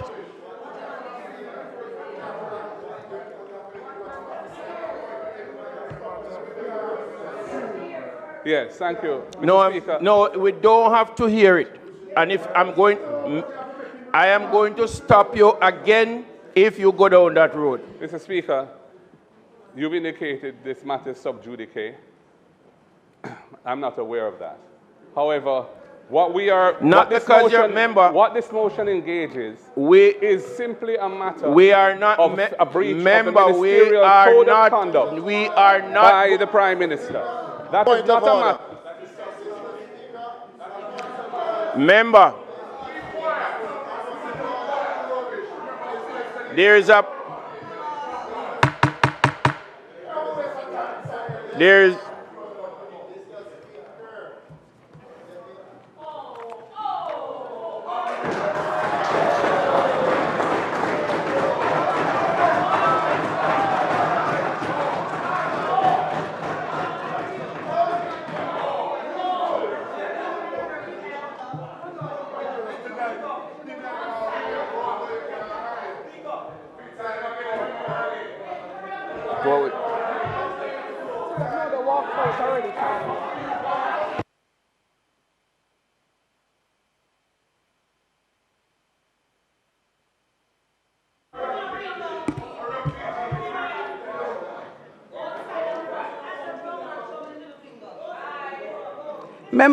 Members, I'm not so sure why you descend into such loud discussions. I believe. Go ahead, member. Madam Speaker, I was trying to get the attention of the Speaker before they left. I'm not going to go to Mace yet because they have left. Is there a signed private member's motion before the House? No, is there a signed private member's motion before the House? A private member's motion came during the sitting of the House. Is it signed? It was signed during the sitting of the House by the member making the motion. But it was signed during the sitting of the House. But convention is, any such motion must be sent to the clerk of the House 2 days before. And this is what we have been doing all the while. And the gentleman across there, who is supposed to be the leader of that side, always mention every day, convention. And you want to breach that list today? You can't send resolution or nothing at all during the sitting of the House. The clerk ought to receive that 2 days ago. So it can't be entertained. I won't go to Maze yet. If it was signed before, then I'll go to the Maze where it's concerned. I won't. So it can't be entertained. As a matter of fact, we shouldn't discuss it. It must be ignored, Madam Speaker. It has not reached the rules, regulation is so. It shouldn't be discussed in the first place. It must be ignored. As the value that it is, it must be ignored. Don't reach it. Member, in response, as you realize, we have, and myself particularly as Speaker, have repeated on many occasions that things need to get to the Parliament with adequate time so that we can read and we can ensure we follow the proper procedures. We were in fact notified by email that a motion would come, but it didn't come until just before I got to Parliament. And it does take some time to review and ensure that motions are properly laid. A signed copy of the motion came to me at the desk when Member Paulwell came to the desk during the sitting of the Parliament. And I just came out for a moment a while ago, and I note the opposition walking out. I was coming back to tell them I'd gone out because I was just completing my review so that they could go ahead and debate if they so choose. However, even though they heard as much, they continued to walk out. Member Charles?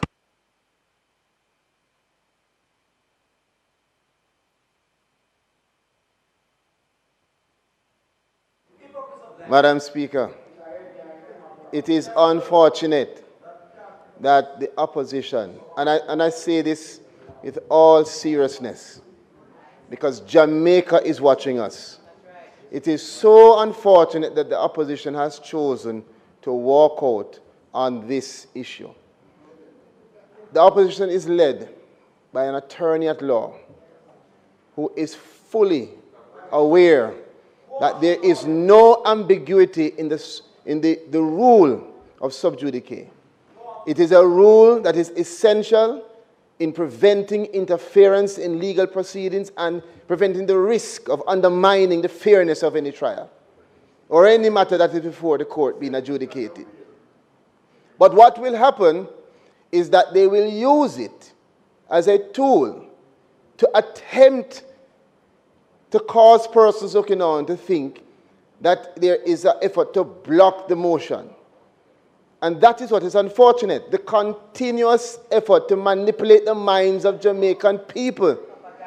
And what I find disgusting is the discussions around integrity by persons who are willing to break down the integrity of this court proceeding for their own pursuit of power.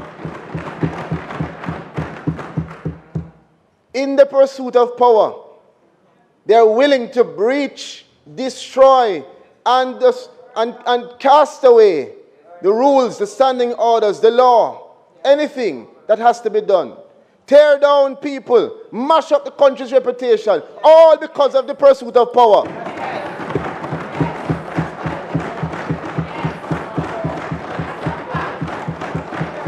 And we stand here in this honorable house, this high place, elected to serve the people.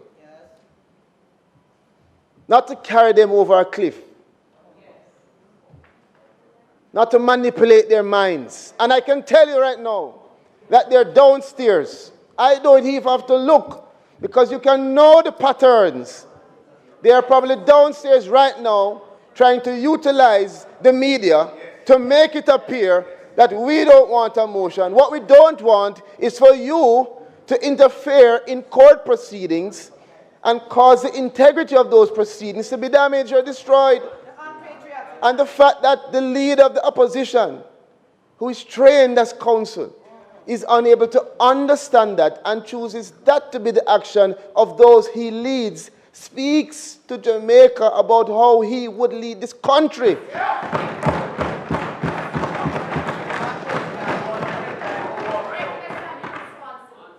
All they want is headlines.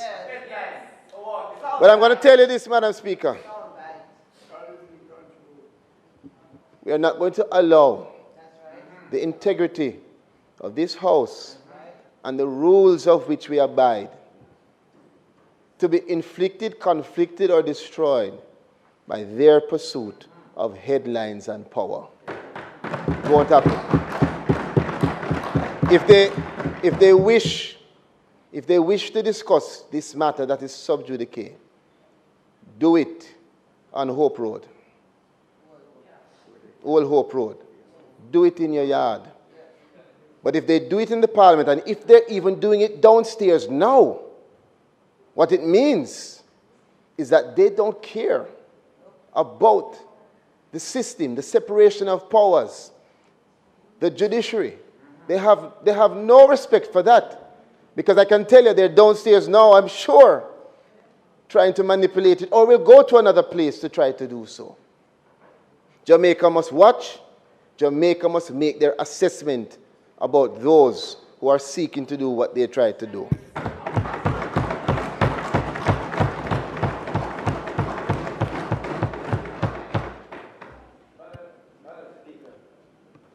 Madam Speaker, I'd just like to add, because it is quite clear that this motion that the Leader of the House was bringing was not appropriate, having come here, to the best of my understanding, as you say, Madam Speaker, when you were sitting, and as member from Southwest, St. Catherine pointed out, the motion must come to the clerk for you, Madam Speaker, to be able to assess whether or not it is appropriate.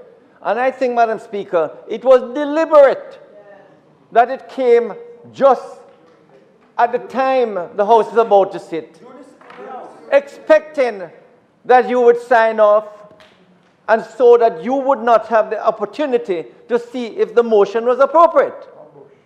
So the idea of they sending it by email and then bringing it to the House just about the time when the House is sit was to ambush you, Madam Speaker. And I say, Madam Speaker, it is quite clear they intended to do that so they can walk out for a headline. And that is all I think, Madam Speaker, they hope to achieve. So members, I am going to move to the next item on the agenda. I did not see any items on notices of motions given orally here on our agenda. Questions and answers to questions, motions that may be made at the commencement of public business requiring notice, motions relating to the sitting of the House, motions for leave to introduce bills, presentation of bills without leave of the House, first obtained. Madam Speaker, I now move for the suspension of the standing orders to enable me to introduce and have read a first time a bill shortly entitled the Judicature Rules of Court Amendment Act 2024.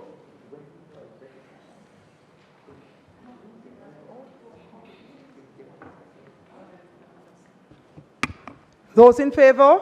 Aye. Those against? The ayes have it. Madam Speaker, I now move that a bill shortly entitled the Judicature Rules of Court Amendment Act 2024 be read a first time. A bill shortly entitled the Judicature Rules of Court Amendment Act 2024 read a first time. Madam Speaker, I beg to give notice of second reading of the bill. Public business?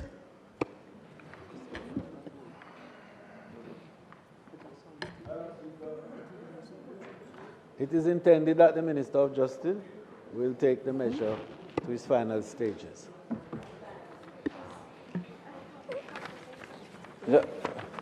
Madam Speaker, before I should have asked Madam Speaker to give notice that at a later stage today I will move for the suspension of the standing orders to enable me to take second reading of the bill and to take it through all its concluding stages. Thank you, Minister. So at public business, Madam Speaker, I now move for the suspension of the standing orders to enable me to take second reading of the bill, notice of which I gave earlier, and also for me to take it through all its concluding stages. House Leader. Speaker, a slight preemption in that regard. Yeah, but Minister, please turn your mic off. Please. Thank you. Yes, so Madam Speaker, we can move forward in the agenda as per your direction, and later to allow the Minister to conclude his presentations and take the bill through its final stages. Thank you, House Leader. Referral of Private Bills Committee. We'll ask the Deputy Speaker to go first.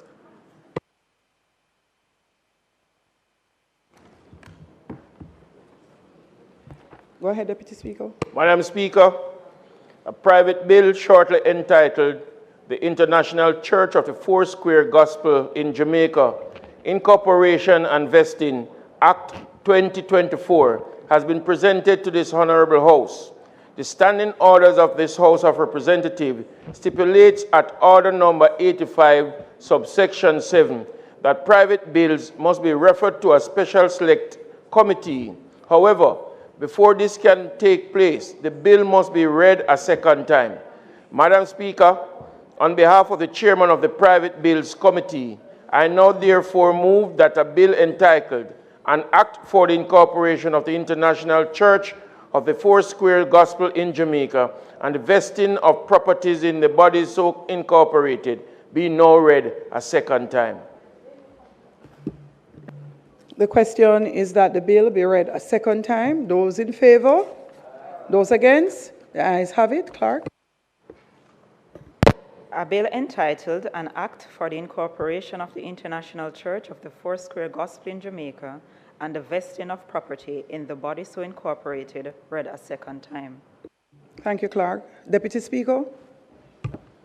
Madam Speaker, I now move, be it resolved that a bill entitled An Act for the Incorporation of the International Church of the Foursquare Gospel in Jamaica and the vesting of property in the body so incorporated be referred to the Private Bills Committee for consideration and report.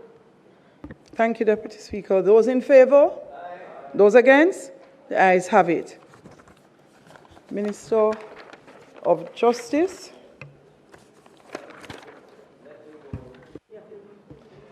I now move for the suspension of the standing orders to enable me to take second reading of the bill, notice of which I gave earlier, and also for me to take it through all its concluding stages.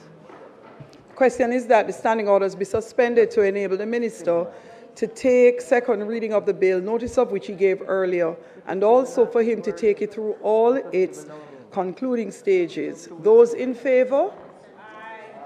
Those against? The ayes have it. Minister? We now open the debate.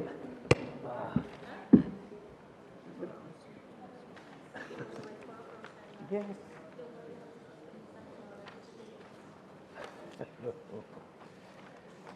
Madam Speaker, this is a very simple amendment to the Act, the Judicature Rules of Court Act.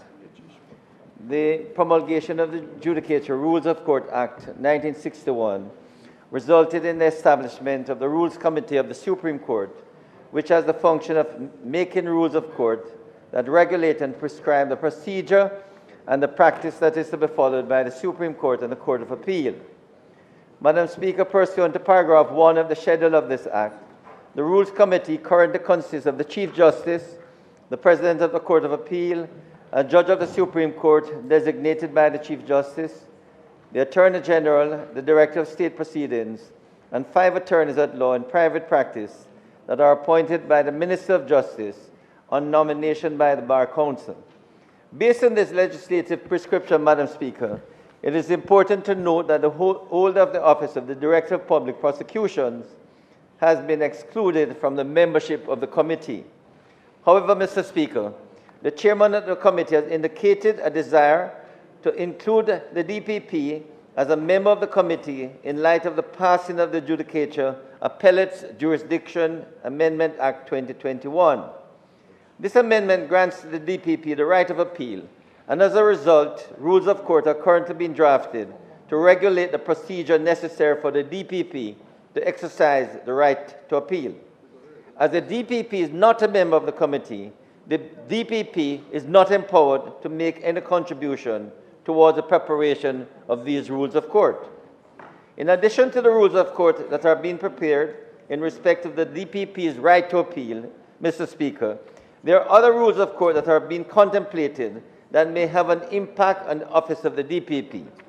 For instance, rules relating to criminal case management and digital audio recording in criminal matters. Similarly, the DPP has no opportunity to offer contribution towards the preparation of these rules of court as a result of the exclusion from the committee. Finally, Mr. Speaker, it should also be noted that the current formulation of the Judicature Rules of Court Act does not grant the Minister the power to amend the schedule by order subject to affirmative resolution. As it relates to newer and updated pieces of legislation, the inclusion of such a provision facilitates the timely amendment of schedules, especially in matters of urgency. The absence of such a provision, Mr. Speaker, results in a more time-consuming process for the resolution of urgent matters. Mr. Speaker, it is with all of this in mind that I commit this bill, which seeks to amend the Judicature Rules of Court Act, to the House for approval. I will now take us through the clauses of the bill. Clause 1 of the bill makes it abundantly clear that the bill shall be read and construed as one with the Principal Act. Clause 2 of the bill proposes an amendment to Section 3 of the Principal Act by empowering the Minister to amend the schedule of the Principal Act by order subject to affirmative resolution. Clause 3 of the bill proposes to amend paragraph 1A of the schedule of the Principal Act to include the DPP in the list of members that form part of the Rules Committee. Clause 3 also proposes to amend the schedule by inserting a new subparagraph which grants the chairman of the committee the power to, on an ad hoc basis, invite a person who is not a member of the committee to assist the committee in any matter relating to the work of the committee. Mr. Speaker, this is the extent of the amendments to the Judicature Rules of Court Act.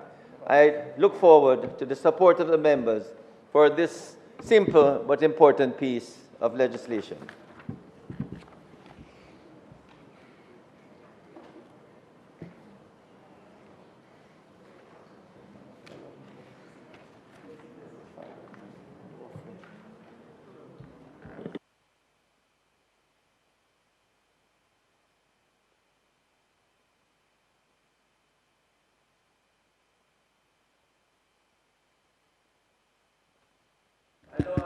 Bill to be read a second time.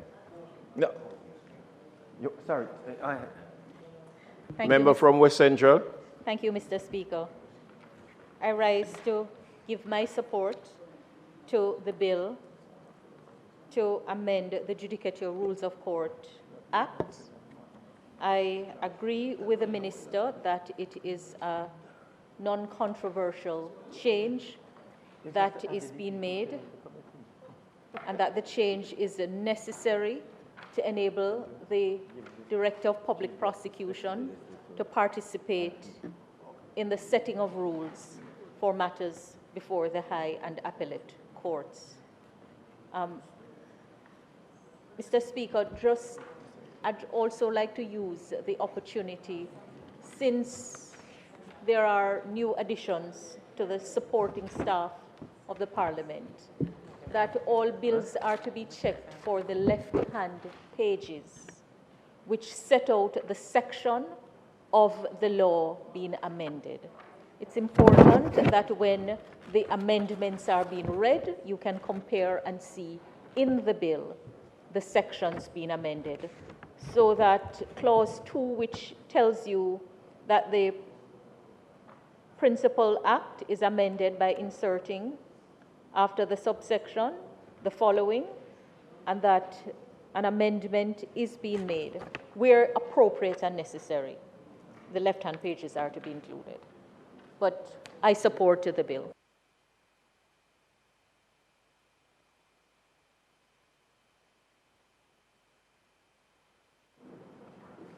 I now move for second reading of the bill, Mr. Speaker. The question is that the bill be read a second time. Those in favor? Aye. Those against? The ayes have it. A bill entitled An Act to Amend the Judicature Rules of Court Act, read a second time.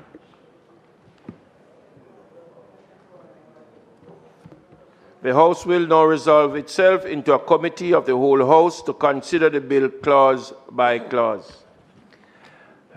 Mr. Chairman, I just would like to make an amendment to the enacting clause.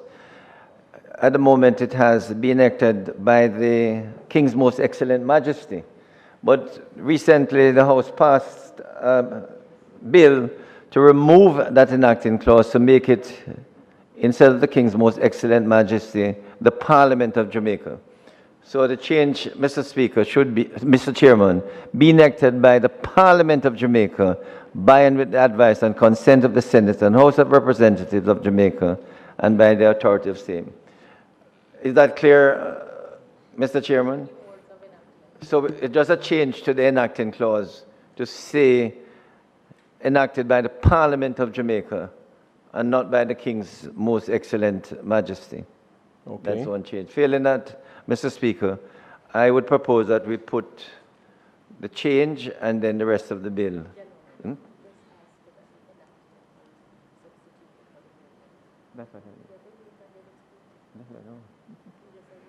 So could you put that change to be passed, please? The request is on the floor for the change to be passed. Those in favor?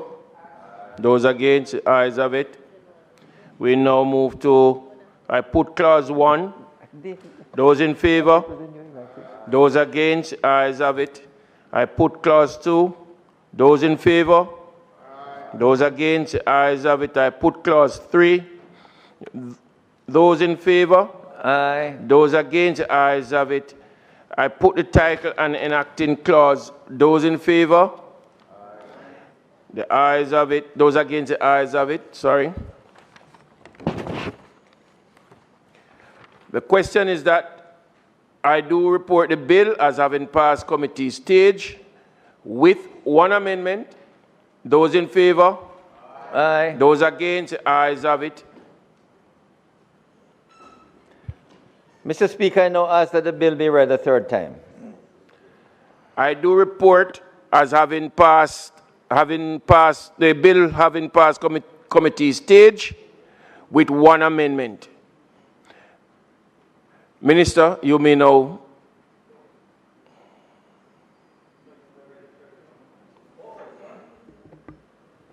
Mr. Speaker, I now ask that the bill be read a third time.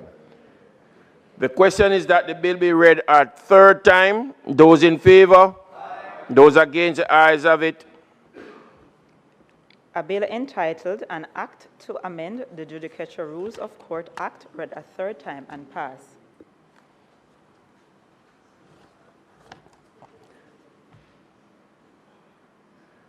The request is on the floor. Those in favor? Aye. Those against? Bill has now been passed.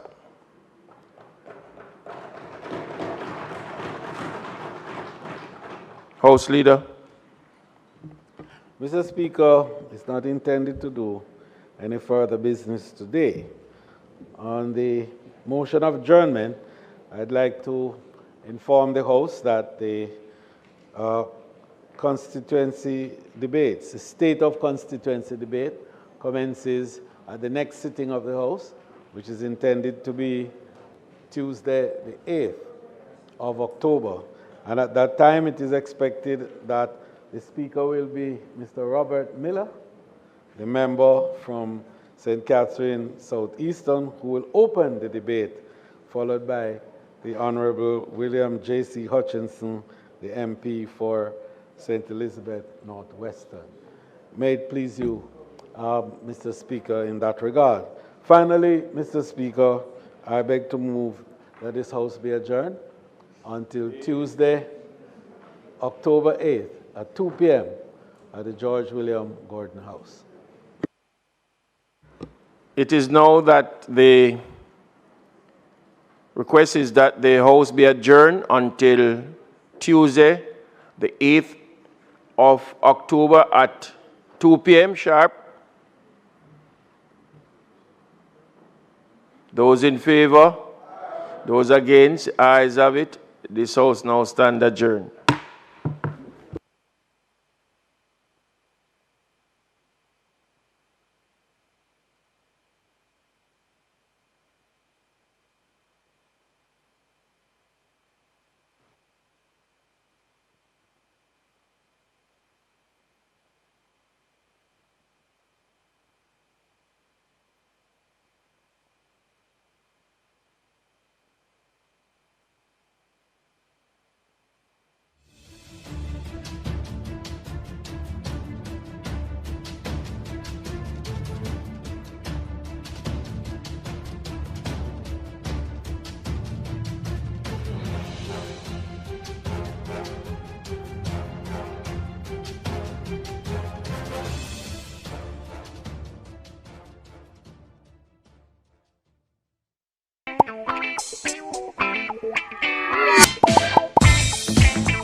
Here inviting you to join us on Financially Focused, the ultimate destination for go-getters who are ready to take the step-by-step actions to master your finances and create a family legacy. Tune in, watch, take notes, and participate to discover the strategies of our expert guests who provide invaluable guidance and powerful coaching tools to supercharge your financial journey. Motorists, as Minister of Justice, I appeal to you, obey the road code, pay your ticket on time, and only go to court if the ticket is being contested. Close to 80% of matters coming to the parish courts are for traffic breaches. Let's work together to make our roads safe and ease the burden on our courts.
Finding your finish.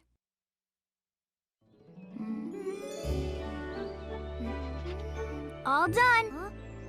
Wow! Fantastic! Think so? I mean, I'm no Lila, but I'm not half bad, right? Right. This yellow octopus is super cute. What? Octopus? Mm-hmm. Those are bananas. It's Pokey eating bananas. Anywho, it's fantastic. You're so lucky you can finish your drawings, Hoagie. Hey there, Lila. When did you get here? Just now. Came to see if you could help me. Sure thing. Here, take a look. This one, this one, this one, and this one. Wow! They're my drawings. All unfinished, though. It's weird, but every time I start drawing, something always stops me from finishing.